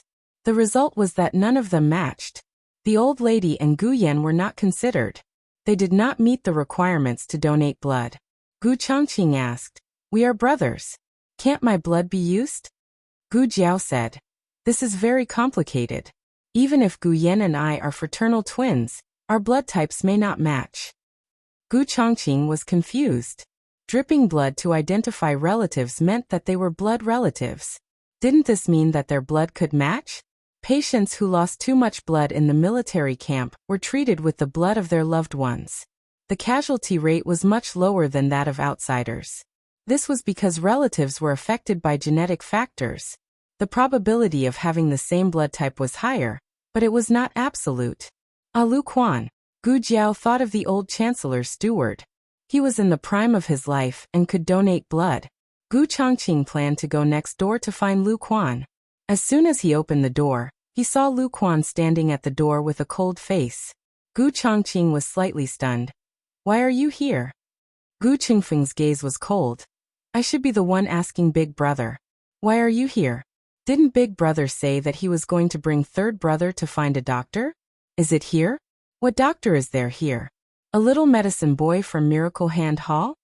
Gu Chongqing faintly felt that this younger brother was not the same as usual. His aura was a little dangerous. However, his mind was filled with Gu Qinglin's injury. He didn't think too much about it. He said, I don't have time to explain to you. Get out of my way. Gu Qingfeng said, I won't. Big brother, you betrayed us long ago. Gu Changqing took a deep breath. Yao Shi is innocent. Mother's death has nothing to do with Yao Shi. Gu Qingfeng clenched his fists. So big brother accepted them. Even if mother wasn't killed by Yao Shi, third brother was seriously injured by that girl. How much do you hate third brother? Doesn't big brother know? I think big brother has been bewitched by that girl. You only remember that you have a younger sister, and don't remember that you have two younger brothers. Gu Changqing said coldly, shut up. You said before that you only have two younger brothers and no third brother. You don't have a younger sister. You've forgotten these words. Gu Qingfeng's eyes were like torches. Fine. Then let me ask you. Did she say that she could definitely cure third brother? She didn't, right? Then if she purposely killed third brother, we can just say that third brother's injury was too serious. There was nothing we could do to save him. Gu Changqing's patience had reached its limit. She's not as bad as you say. Third brother's life is at stake. If you don't get out of my way, don't blame me for being impolite. Gu Qingfeng threw caution to the wind. Fine. Then big brother will give it a try. Big brother, if you don't protect third brother, then I'll protect third brother. Today, I definitely won't let anyone hurt. Before he finished speaking, a small figure suddenly appeared behind him and stabbed him with a needle. You. Gu Qingfeng turned his head. His body tilted and he fainted. Gu Changqing caught him. Gu Jiao put away the needle and took some of Gu Qingfeng's blood. Gu Changqing was shocked. Weren't you in the house? How did you? Gu Jiao spread her hands. Oh, I went in through the back door. She went to the old chancellor's house from the back door, and came out from the old chancellor's house. She sneaked an attack on Gu Qingfeng. Gu Changqing looked at the unconscious Gu Qingfeng. It's okay. It's just a little sedative. Gu Jiao said and looked at the test paper in her hand. Oh, we don't need to find Lu Quan. Gu Qingfeng's blood type matched Gu Qinglin's. Gu Changqing carried him in. Xiao Lulang brought a set of dry clothes over. Gu Qinglin's clothes were soaked in blood and couldn't be worn anymore. Gu Changqing left in a hurry and didn't think so thoroughly. He looked at Xiao Lulang seriously and didn't have the unfamiliarity and vigilance from the first time they met. Thank you. Gu Jiao said. You can all go out. The operation process was too bloody and violent. She didn't want to leave any psychological trauma for the patient's family and her own family. The two went to the central room. When Gu Jiao drew blood for Gu Qingfeng slowly woke up. He couldn't move because of the sedative. He looked at his and Gu Qinglin's arms that were pricked with strange things, as if his blood flowed into his brother's body. Gu Jiao didn't care whether this guy would have psychological trauma or not. Gu Jiao raised the scalpel and said lightly, I'm going to start the operation. Gu Qingfeng snorted. In the next second, Gu Jiao pulled out the dagger. Blood splattered 3 feet. Gu Qingfeng. Digression. Yesterday's exciting chapter, I forgot to ask for votes. Is there any more today? Asking for votes, the latest chapter of this book is not finished yet. For more exciting content, please scan the QR code below to download the app. Novels are updated faster. Millions of novels are free to read. Novels with connotations that can't be found online are all here. https://www.zhhbqg.com/89642_896/11398235. HTML Genius remembered the website address in 1 second. www.zhhbqg.com Bikugo mobile reading website. zhhbqg.com.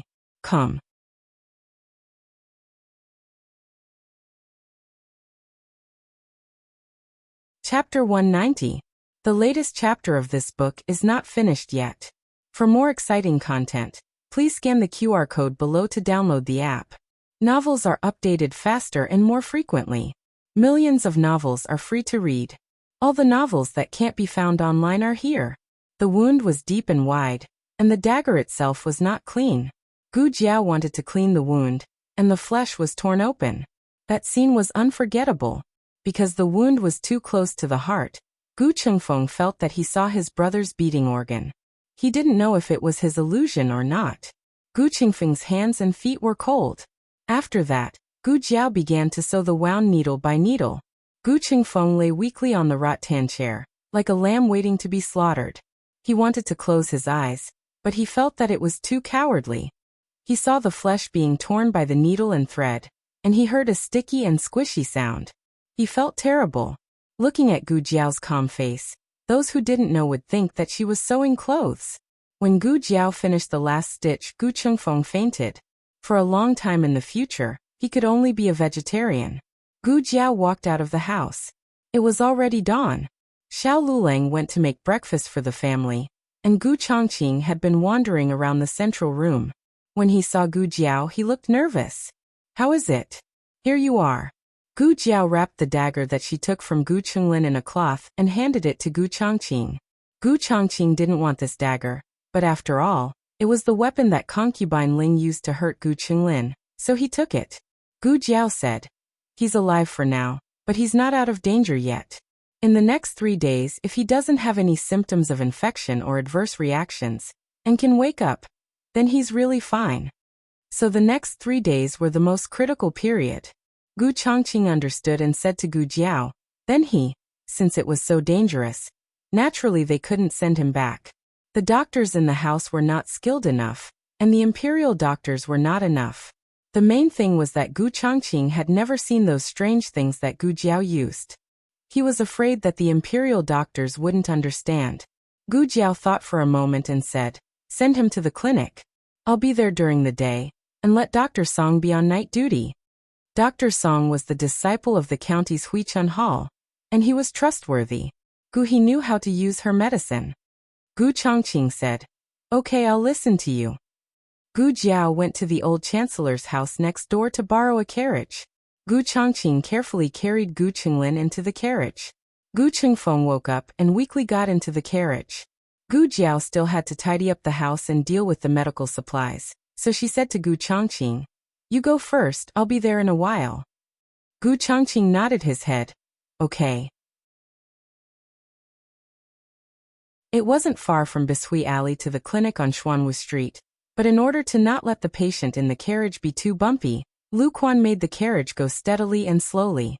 Inside the carriage, Gu Chenglin was still unconscious due to the effects of the medicine. Gu Chengfeng's tranquilizer didn't have much effect left, but when he thought of the scene of Gu Jiao operating on Gu Chenglin, he felt his arms and legs go soft and his scalp tingle. It wasn't that he had never seen a doctor treat people, but that girl was different from other doctors. What was different about her? Gu Chengfeng couldn't say for a while. Gu Chengfeng's gaze fell on Gu Chenglin's face. "Big brother, how is third brother?" Gu Chongqing said, "He hasn't passed the critical period yet." Gu Chengfeng snorted. "I knew it. How could she treat third brother so seriously? 3 days of critical period. Any accident is possible." Gu Chongqing's gaze turned cold. "This is already the result of her efforts. If she didn't do her best, you would be looking at a corpse right now." Gu Chengfeng was at a loss for words. Gu Chongqing said sternly, "I don't want to hear these kinds of words in the future." Gu Chengfeng unwillingly turned his face away. The carriage went on for a while. The atmosphere inside the carriage was incomparably heavy. Gu Chengfeng opened his mouth again. "Big brother, have you never suspected her identity? How could a wild girl from the countryside have such ability? Big brother, don't you think she's very suspicious?" Gu Chongqing looked at Gu Chengfeng with a cold gaze. "She saved third brother, and also saved me." Gu Chengfeng was stunned. After Gu Chongqing sent Gu Chenglin to the side room of the clinic, he had Gu Chengfeng take care of him while he himself returned to the Marquis's estate. Marquis Gu was about to die from anxiety. He was blocked in the estate by Gu Chongqing's hidden guards and couldn't take a single step out. The sky was already bright, but he didn't know what happened to Gu Chenglin. That stinky brat's wings had hardened. He actually dared to disobey his father. Just as Marquis Gu was about to faint from anger, Gu Chongqing returned. Marquis Gu was so angry that he pointed at his nose and scolded. "Unfilial son! Unfilial thing! Where did you take your brother? Gu Chongqing said, he's at the clinic, his life has been saved for now. Saved? Marquis Gu couldn't believe it. The imperial physician had come in the middle of the night, and after hearing the location of the wound described by the estate physician, he had basically concluded that Gu Qinglin had no way to live. Not to mention finding a physician from the capital. Even if they called the divine physician from Chen country, it would be useless. Why, you're not lying to me, right? Marquis Gu was so agitated that he stuttered. Which clinic is your brother in? Miracle Hand Hall. Gu Chongqing said. Miracle Hand Hall.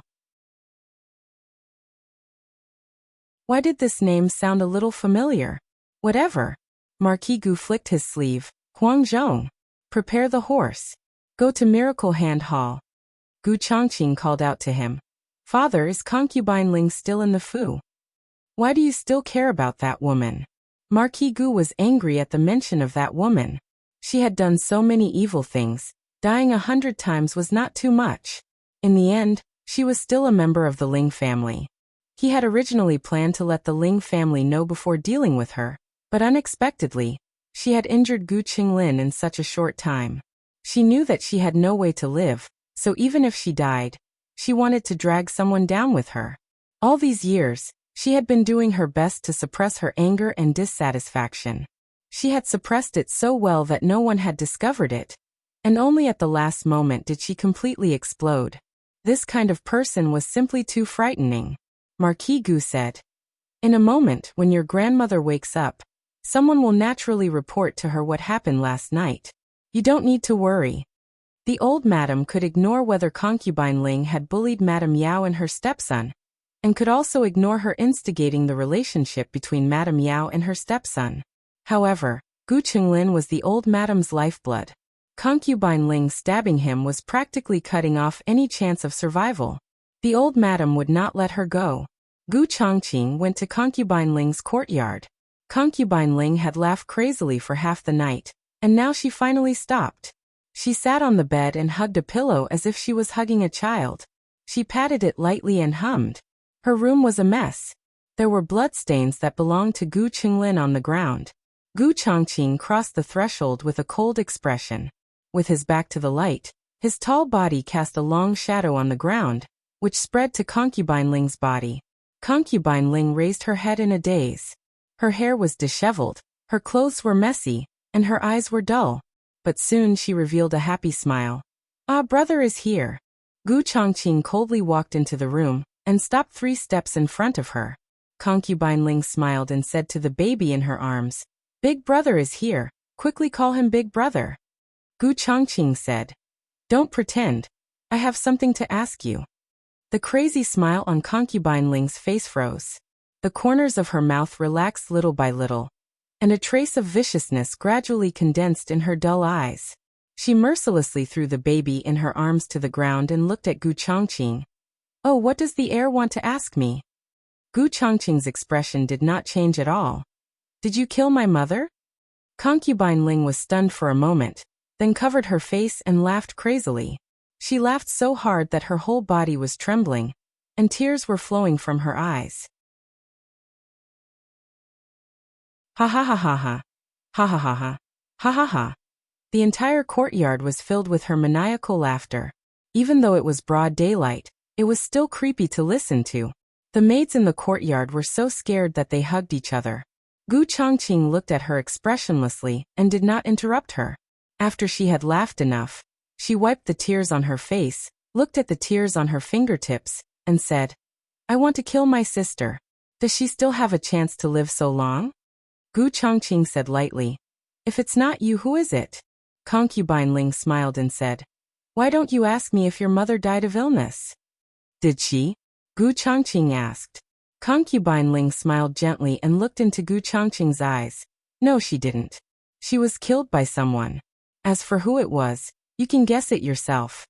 Gu Chongqing looked at her without blinking, as if to distinguish the truth in her words. Do you suspect that I'm lying? Concubine Ling sneered and said, A person's words are good when he is about to die. I've admitted to all the other crimes. Why not admit to this one? Gu Chongqing said seriously, The night before my mother's illness worsened, She only saw you and my grandmother. Are you implying that my grandmother is the murderer? Aha! Concubine Ling trembled with laughter again. If you think so, it's okay. Gu Chongqing frowned. What did Concubine Ling mean? Was she saying that the murderer was not her, nor his grandmother? But why did his mother's illness deteriorate after his grandmother and her came? La la la. Concubine Ling picked up the pillow she threw on the ground and held it in her arms again. Do you want to know who killed your mother? Come here and I'll tell you. Gu Chongqing looked at her coldly. What? Are you afraid of me? Concubine Ling looked aggrieved. You're not that fool, Gu Chonglin. How can I hurt you? Come closer and I'll tell you. Gu Chongqing was still unmoved. Well, forget it. Since you came to see me off, I'll tell you who killed your mother. That person is. Concubine Ling sneered and said a name. Gu Chongqing's body shook. You're lying. Ha ha ha ha ha ha ha ha. Concubine Ling laughed crazily again. Gu Chongqing knew that he couldn't get anything else out of her. Perhaps this woman was really crazy. She didn't know what she said at all. He turned and left the room. When he crossed the threshold, he looked at Concubine Ling one last time. Before you married into the manor, did you really want me to call you aunt? Concubine Ling's body stiffened. I want to eat that. The red fruit on the tree? Yes. Little Chongqing nodded. Call me aunt and I'll pick it for you. Little Chongqing thought about it and said in a childish voice, Aunt. Haha. The young girl tied the skirt around her waist. Ah. Miss. What are you doing? You can't be like this. The servant girls were scared half to death. This was too improper. Move. The young girl climbed up the tree and picked a few red begonias for the 3-year-old little Chongqing. The young girl's eyes were pure and her smile was bright. This was her best years, her most beautiful appearance. Gu Chongqing left. Concubine Ling sat on the bed in a daze and hugged the pillow in her arms.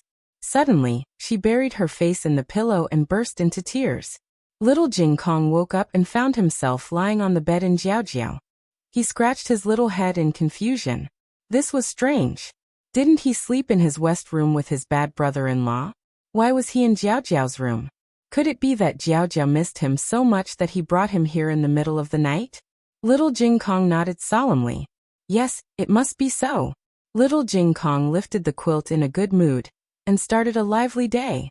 He found that his little clothes were neatly placed on the chair beside the bed. He tilted his head and picked up the little clothes, saying proudly, Jiaojiao is so considerate. Then he frowned and said disdainfully, My bad brother-in-law isn't so considerate. Xiao Lulang had just opened the door when he heard the little guy complaining about him. He narrowed his eyes and said, What did I do? I brought the clothes here, okay? Little Jing Kong turned his face away and continued to put on his little clothes after a while. He shook his head and showed off, I slept with Jiaojiao last night. Xiao Lulang. Ha ha ha, you think too much. Jiaojiao didn't sleep at all. The latest chapter of this book is not finished yet. For more exciting content, please scan the QR code below to download the app. The novel will be updated more quickly. Millions of novels will be read for free. You can find all the novels that you can't find on the internet here. https://www.zhbqg.com/89642_8964286/113979064. HTML Genius remembered the website address in 1 second. www.zhbqg.com Bkuj mobile reading website. zhbqg.com.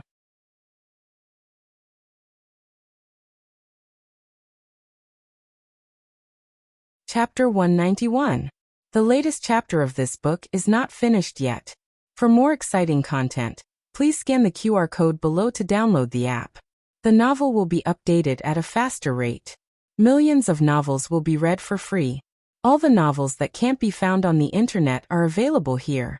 Little Jing Kong put on his clothes and pulled up his pants. He jumped on the bed and continued to show off. Jiaojiao carried me here. Xiao Lulang, heh. Little Jing Kong raised his chin. Jiaojiao even brought me my clothes. She's so considerate. Xiao Lulang, heh heh. Little Jing Kong got out of bed and started to look for Gu Jiao. Where's Jiao Jiao? She went to the clinic, Xiao Lulang said. Little Jing Kong was disappointed. Oh, he wasn't in a good mood when he didn't see Jiao Jiao in the morning. He glanced at his bad brother-in-law. Jiao Jiao and I slept together. You didn't. He was in a good mood when he showed off. Xiao Lulang swore that if the little monk dared to show off for the third time, he would tell him the truth. Fortunately, little Jing Kong shook his head and went to find someone else to show off. Since Gu Jiao wasn't around, Xiao Lulang made breakfast. The whole family looked at the big black lump in the bowl and collectively lost their appetite. It was rare for the old lady to wake up so early, but this was what you made me eat. Little Jing Kong's little face scrunched up. He wasn't a picky eater, but he didn't eat poison either. Why aren't you eating? Xiao Lulang asked. Everyone's mouth twitched and gave him a sidelong glance. Don't you know why you're not eating? Why don't you take a bite and show us? Xiao Lulang also refused in his heart. Adhering to the principle of not wasting food, the family still braced themselves and ate the unknown paste in the bowl. Other people's culinary skills were getting better and better, but Xiao Lulang was getting worse and worse. Gu Yan was so disgusted by the taste that he rolled his eyes. I have to take 2 more heart medicine. After an indescribable breakfast, the family left Xiao Lulang and had a small meeting. Little Jing Kong stuck out his tongue and said, Bad brother-in-law, you're not allowed to enter the kitchen anymore. If I fainted in class today, it must be because I ate his breakfast and got poisoned. Gu Yan, Gu Xiaoshan, and the old lady nodded in unison. They unanimously decided to blacklist Xiao Lulang in the kitchen. As long as he did not starve to death, he was not allowed to enter the kitchen again. After missing Xuaningxiang, the whole family began to miss the old chancellor. Even the old lady, who was inexplicably angry whenever she saw the old chancellor, felt that at least the guy's culinary skills were reliable. The old chancellor was very busy these days. He was busy playing hide-and-seek with the emperor. He couldn't really let the emperor find out about Jadewater Alley, so after moving out of the inn, he rented a small courtyard in the suburbs. That courtyard was signed by the guarantor and registered in the yamen. The emperor followed the clues and found this place in a few days. On the first day, the old chancellor was not here. On the second day, the old chancellor was still not here. On the third day, the fourth day. On the fifth day, the 2 eunuchs who were squatting nearby finally saw the old chancellor. One eunuch was responsible for delaying the old chancellor, while the other eunuch rushed back to the palace to report to the emperor. Just like this, on an ordinary afternoon, the emperor saw the old chancellor whom he had not seen for 3 years. The old chancellor looked much older than 3 years ago. Nonsense, he deliberately blew the cold wind for an hour on the way here. His hair was messy and his mouth was blown. Your Majesty. The old chancellor walked down the carriage and bowed to the emperor. With his appearance, how could the emperor bear for him to bow? He hurriedly supported him with both hands. My dear minister, please get up. The old chancellor displayed his palace-level acting skills. His eyes were red and glistening with tears. I'm no longer a minister in the imperial court. Calling me your dear minister is too serious. It's windy outside. My dear minister, you need to take care of your body. Let's talk inside. The truth was that the emperor had been waiting here for 15 minutes. It was so cold that his teeth were chattering. The 2 of them entered the house. The house was simple and crude, but it was cleaned up by Lu Quan. The emperor thought it would be warmer after entering the house. Unexpectedly, he thought too much. There was no charcoal brazier in the house, so the temperature was almost the same as outside. The emperor was shivering from the cold. He felt that the old chancellor had a hard time these few years. The old chancellor's reaction was very calm, as if he was used to such a bad living environment. He said gently, Your Majesty hasn't drunk the tea I made for a long time. Lu Quan, boil a pot of water and bring it over. Yes. Lu Quan went to the kitchen to boil a pot of water. The old chancellor personally brewed a pot of Longjing tea.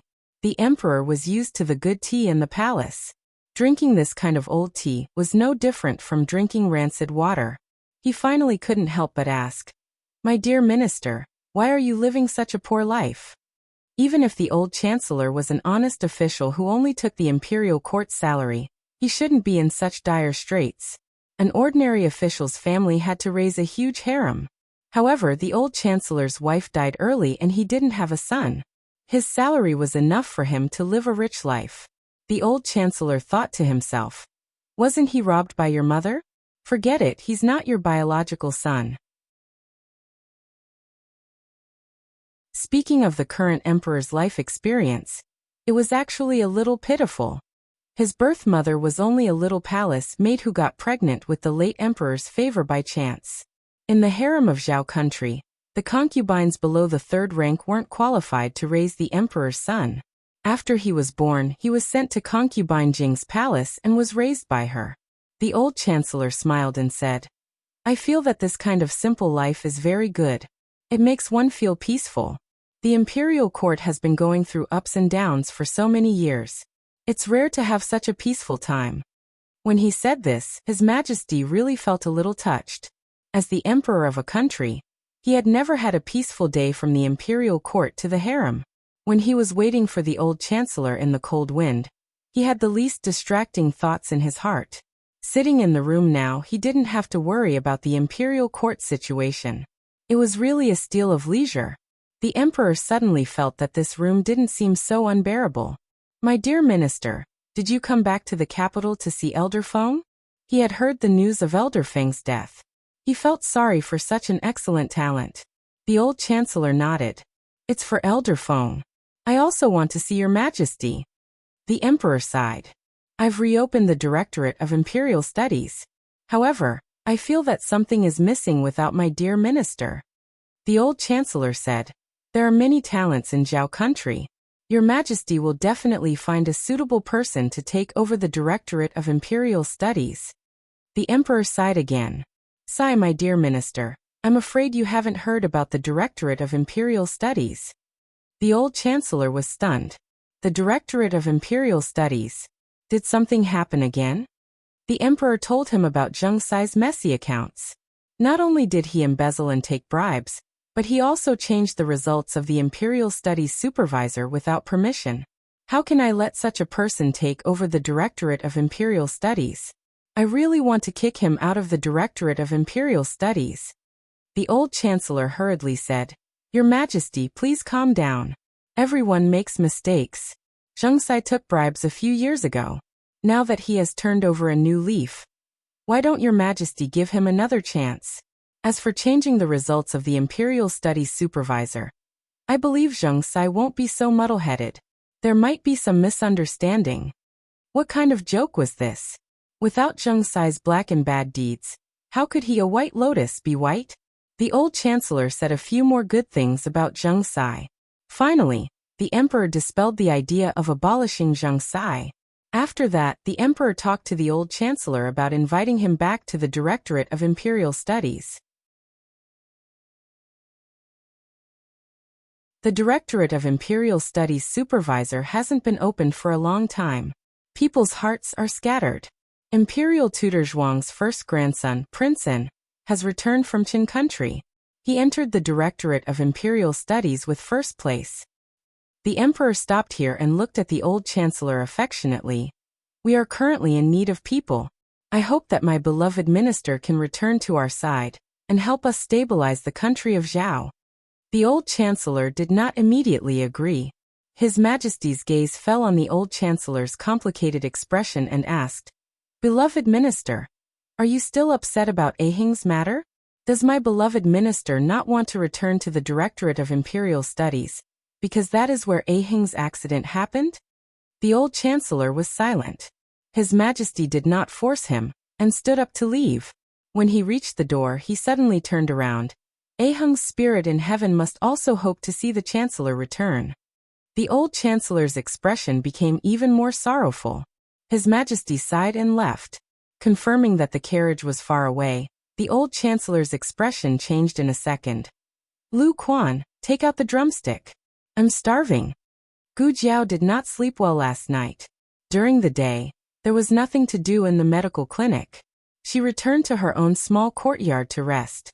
After sleeping for about 2 hours, she was woken up by a knock on the door. Miss Gu. Miss Gu. Come out for a moment. It was Xiao Sanzi's anxious and careful voice. Gu Jiao also had a morning temper. She impatiently pulled her small ears and went to open the door for Xiao Sanzi with a dark face. Xiao Sanzi was startled by her frightening aura. Miss Gu. What's the matter? Gu Jiao asked. Xiao Sanzi embarrassedly said. That person from last time came. Which person? Gu Jiao asked him with a dark face. Xiao Sanzi swallowed his saliva and thought to himself, can you not have such a dark face? I feel like my life is in danger at any moment, Xiao Sanzi boldly said. It's that Lu Yisheng. He came to get medicine again. Second boss is not here, so shopkeeper Wang does not dare to get medicine for him. He is thinking of a way to send him away. Gu Jiao remembered. That patient with chronic cholecystitis was quite handsome, and was hard to forget. Gu Jiao nodded. Okay, bring him to my consultation room. Xiao Sanzi giggled. All right. He was a warm-hearted person. Gu Jiao was thirsty, so she went back to her room to drink a few mouthfuls of water before going to the consultation room. The first time Gu Jiao asked him to enter the consultation room, he had rejected her. This time, he agreed without hesitation. He was still wearing the same clothes as last time, but there was an extra patch on the sleeve of his inner shirt. His face was no longer sallow, but more rosy. He looked more handsome than before. When he saw Gu Jiao walk in, he stood up and greeted her. Miss Gu. Have a seat. Gu Jiao sat down opposite him. He also sat down. Gu Jiao observed his complexion. How do you feel? Lu Yixing touched his right upper abdomen and said, I feel much better. It doesn't hurt so much here. The first day he took the medicine back, he did not have much hope. It sounded very contradictory. He knew that no doctor in the capital would treat him with the right medicine, but he always hoped for a miracle. Perhaps he was disappointed too many times, so every time before decocting the medicine, he told himself that the medicine would not be effective this time, as if he would not be disappointed. The first night he took the medicine, he did not feel much better. The next night he had a better appetite. On the third night, he almost did not feel any pain and had a good night's sleep. After that, he got better day by day. Today, he only felt a faint pain occasionally. Gu Jiao expected that his treatment would be effective. Gu Jiao pointed to the pulse pillow on the table. Put your hand on it. Lu Yixing was still not used to a female doctor feeling his pulse. He hesitated for a moment before slowly putting his hand on it. Gu Jiao's cold fingertips touched his pulse. Seeing no evil, Lu Yixing lowered his eyes. His pulse was still stable, except that it was beating a little fast. Gu Jiao withdrew her hand and used her fingers to open his eyelids to take a look. This action caused her body to lean towards him. The girl's breath was pervasive, like the fragrant grass after the rain, clean and fresh. Lu Yixing's eyelashes trembled. Gu Jiao let go of him and said with satisfaction, Not bad. Continue to take the medicine. I'll give you another one to protect your liver. Lu Yixing opened his mouth. Gu Jiao promptly said, No extra money. Oh. Lu Yixing breathed a sigh of relief. Last time, the medicine cost 100 copper coins. He only brought 100 copper coins today. Gu Jiao wrote a prescription. She wrote the prescription with a charcoal pencil. Her handwriting was not bad, but the way she held the pencil made Lu Yixing curious. Was there anyone who held a pencil like that? This time it's for 7 days, Gu Jiao said. Lu Yixing said. But I only brought enough money for 5 sets of medicine. Gu Jiao did not raise her head and said, Then you can owe me first. I'll pay you next time. Lu Yixing suddenly sneered. Aren't you afraid that I won't come if I have the prescription? Gu Jiao said. Other than the miracle pharmacy, who else in the capital would dare to give you the right medicine? Lu Yixing laughed again. This time, it was a self-deprecating laugh. He looked at Gu Jiao. But miss, are you really not afraid of getting into trouble? Gu Jiao handed him the prescription she had written. This is my problem. You're the patient, so you don't need to worry. Lu Yixing took the prescription. The handwriting was not very beautiful, but it was vigorous and powerful. He held the prescription tightly and said coldly, If you really get into trouble because of treating my illness, I won't do anything. Gu Jiao said. Okay. Lu Yixing was very surprised by this answer. He looked at Gu Jiao. Although this was not the first time he saw her, this was the first time he really looked at her. She looked like she was only 14 or 15 years old. She had a calm temperament that did not match her age. She had an eye-catching red birthmark on the left side of her face. If a normal girl looked like her, she would probably hide at home and not dare to go out. However, she was not timid at all. Her body had a very unique aura. Do you have any other questions? Gu Jiao looked at him. Lu Yixing looked away and said, No, I just hope you don't regret it. If you think that I'm from the Lu family and want to bet on me, then I advise you to give up. The Lu family will never be able to make a comeback, so don't help me in my hour of need. It won't bear fruit. Gu Jiao said, Okay. He had said everything he needed to say. If she did not believe him, there was nothing he could do. Lu Yixing turned around and left. The moment he was about to cross the threshold, Gu Jiao said casually, Do you want to make a bet? Digression. QD's Circle of Readers has a book review activity. If you leave a comment, you will be given a fan title. Everyone can participate enthusiastically. The latest chapter of this book is not finished yet. For more exciting content, please scan the QR code below to download the app. Novels are updated at a faster rate. Millions of novels are free to read. Novels with content that can't be found online are all available here.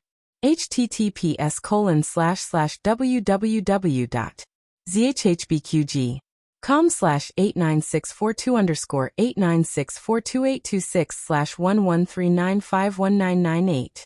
HTML Genius memorized the website address in 1 second. www.zhhbqg.com Bikugo mobile reading website. zhhbqg.com.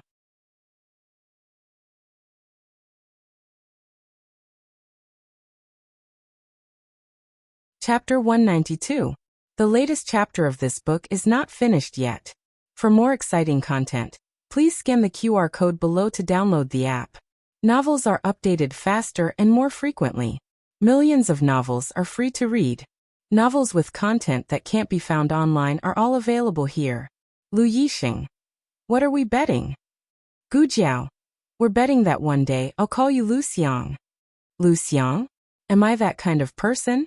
Lu Yixing laughed to himself. He lived like a dog and was trampled on by others. It was lucky that he didn't die. His smile disappeared. Also, Zhao country doesn't have a prime minister. Gu Jiao looked at him with her chin in her hands. It was fine if he didn't believe it. Not long after Lu Yixing got the medicine and left, Madame Yao also came to the clinic. Yesterday, in order to interrogate Marquis Gu better, old Madame Gu sent her away.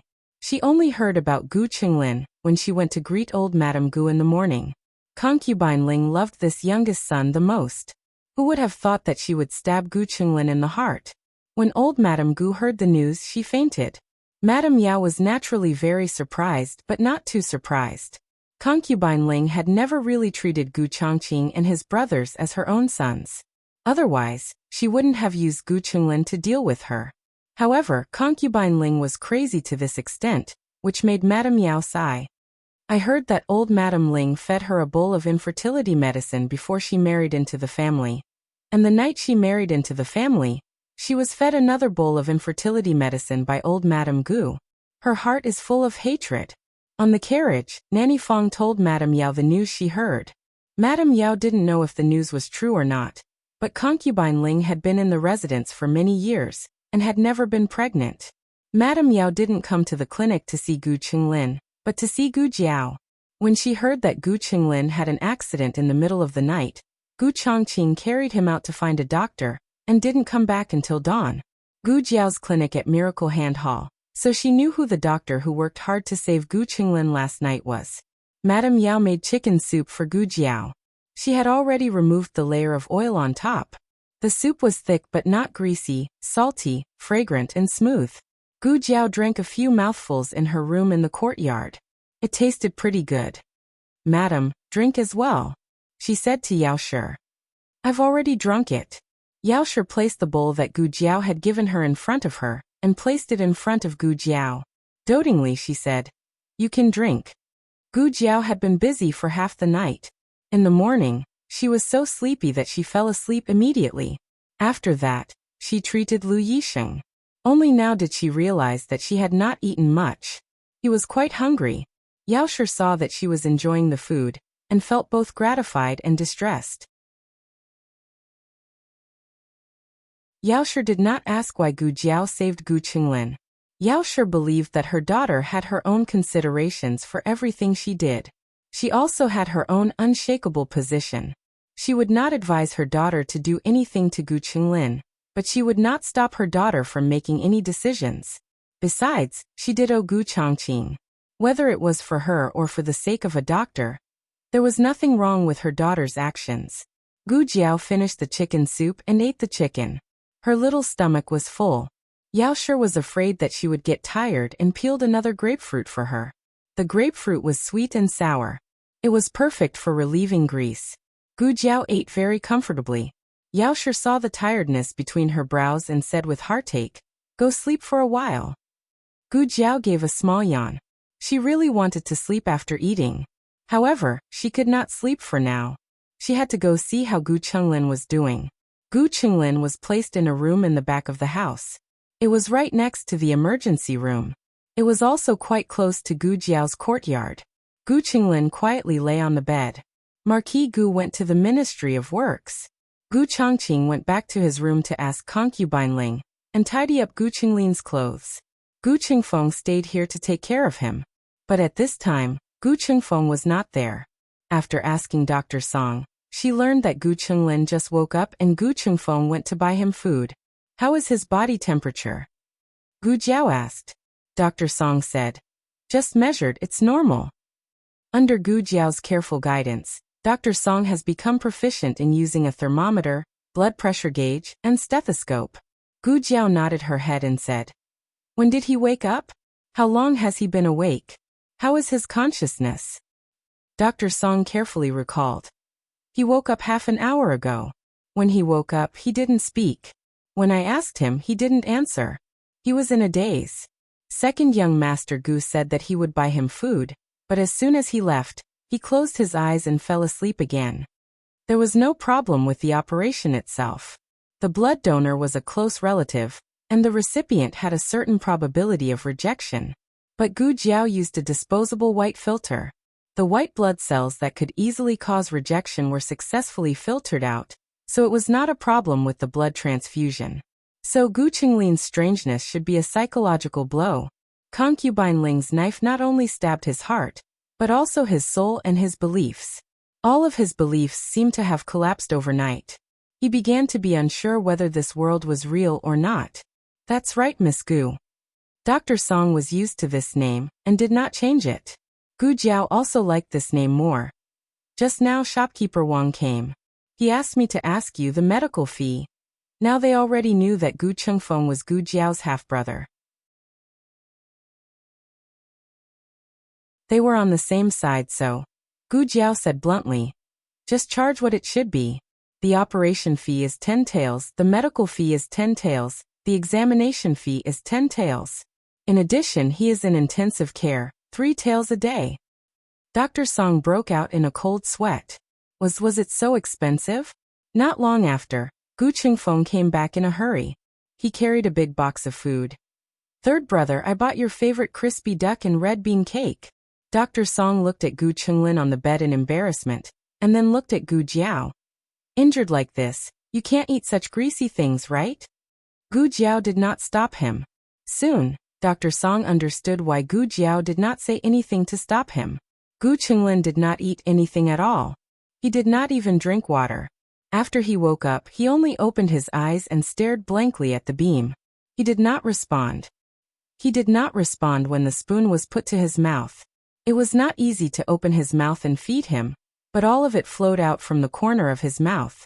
Gu Chengfeng anxiously looked back at Gu Jiao and Dr. Song.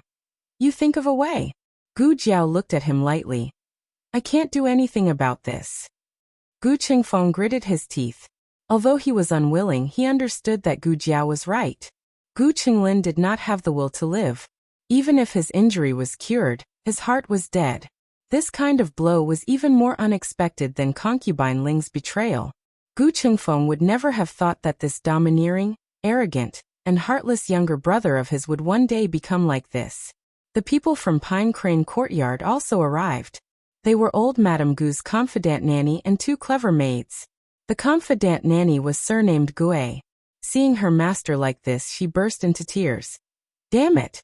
Old Madame Gu doted on her for a long time, but look at what she did. Gu Qingfeng did not speak. He could not say anything. Nanny Gue said to Gu Qingfeng. Second young master also did not sleep for a night. Go back to the mansion. I will take care of third young master here. Gu Qingfeng endured and said, I won't go. I want to wait for third brother to wake up. Completely awake, not as if his soul was sucked out. Nanny Gue could not persuade him and said to him, then second young master should eat something. Gu Qingfeng did not have the appetite, but he still nodded. Nanny Gue opened the food box. Inside were 2 bowls of millet porridge, a bowl of pork blood and tofu soup, a plate of radish stewed with crucian carp, a basket of steamed pork ribs, and a few stir-fried side dishes. When Gu Qingfeng saw the pork blood and pork ribs in the bowl, an image suddenly appeared in his mind. Gu Qinglin's blood was splattered, his flesh was opened, cleaned and stitched up. Every detail was impossible to forget. Take it away. He could not eat it. Nanny Gue was confused. What's wrong, second young master? Are these dishes not well made? They are all very nutritious. Third young master lost too much blood, so I specially asked someone to buy fresh pork blood. It was freshly slaughtered, so it was still warm. It would have been better if she did not say anything. Once she said it, Gu Qingfeng could not take it anymore. In the end, he could only force himself to drink a bowl of millet porridge, and could not eat anymore. On the other side, Gu Jinyu also heard about Gu Qinglin's injury. The girls' school was just next door, so she went straight to the medical center after school. Gu Qingfeng was in the backyard taking a breather. When he saw her, he frowned. What are you doing here? Gu Jinyu said softly. I heard that third brother was injured, so I came to see him. How is third brother? Is he out of danger? Gu Qingfeng and Gu Jinyu minded their own business. He did not really like her, but he did not hate her either. Today, unfortunately, he was in a very bad mood, and Gu Jinyu had bumped into him. What does it have to do with you? He said angrily. Gu Jinyu choked. Second brother was usually not so fierce. Gu Jinyu said gently. Second brother, I don't mean anything else. I'm just worried about third brother. Gu Qingfeng said sarcastically. Worried about him? I think you're just secretly happy in your heart. Don't think I don't know that all 4 of you, mother and children, wish for him to die. Gu Jinyu felt wronged. I didn't. Gu Qingfeng could not be bothered with her. He turned and went back into the house, closing the door and not allowing her to take even half a step in. Gu Jinyu was unjustly implicated. Yao Shi, Gu Jiao and Gu Yin did not like Gu Qinglin, but she sincerely hoped that Gu Qinglin would get better. Gu Jinyu bit her lip, and was about to leave unhappily when she accidentally saw Gu Changqing carrying a basket of herbs out of the storeroom. Eldest brother?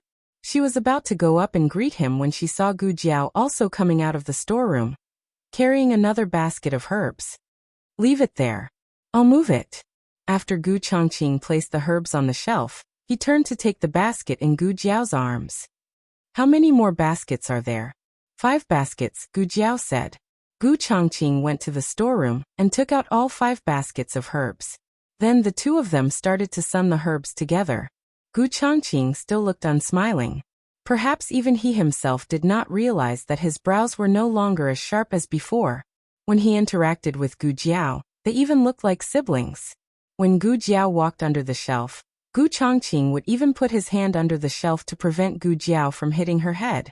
Gu Jinyu's heart was suddenly filled with mixed feelings. Why was it that she had put in so much effort, but eldest brother refused to even say a word to her?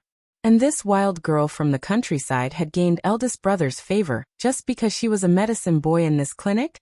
Third brother was not treated by her. She was just a medicine boy. Gu Jinyu gripped her handkerchief tightly. Just as she was about to leave, she saw Yaoshi walk out of the courtyard. Gu Jinyu was slightly startled. Was mother also here? She glanced at Gu Jiao and Gu Chongqing, who were not far away. Her heart suddenly filled with joy. Mother hated it when they interacted with eldest brother, second brother, and third brother. If mother found out, she would see what she would do. Jiao Jiao, are you drying the herbs again? Yaoshi walked over. Go rest. I'll do it. It's almost done, Gu Jiao said. Gu Chongqing and Yaoshi looked at each other. Gu Chongqing bowed slightly. Yaoshi nodded. She did not say anything else. She was very polite and distant. This was not the reaction Gu Jinyu had imagined. Shouldn't mother pull Gu Jiao away and scold Gu Jiao, telling her not to get involved with her three brothers? Why could she not talk to eldest brother, but Gu Jiao could? Yaoshi did not stay long before going in. Gu Chongqing said to Gu Jiao, "Wait for me." He went to the stable and took out a small box from the bundle hanging on the saddle. He handed it to Gu Jiao. Here. What is this? Gu Jiao asked. Open it and take a look, Gu Chongqing said. Gu Jiao made an O sound and opened the small box.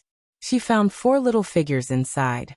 A little jade figure, a little golden figure, a little wooden figure, and a little iron figure.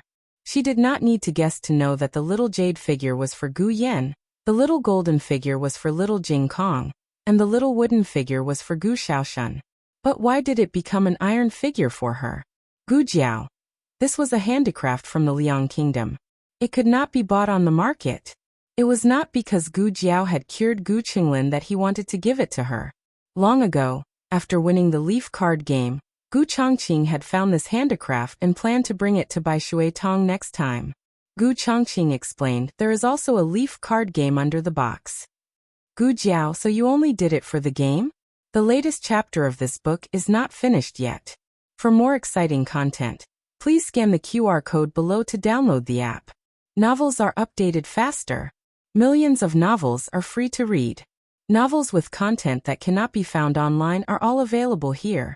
https://www.zhhbqg.com/89642_8964226/113949137.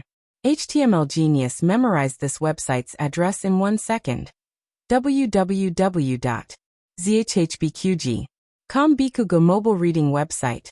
zhhbqg.com. You're tuning in to the Earbook Haven YouTube channel. Don't forget to subscribe and join us on this journey to catch the most captivating stories.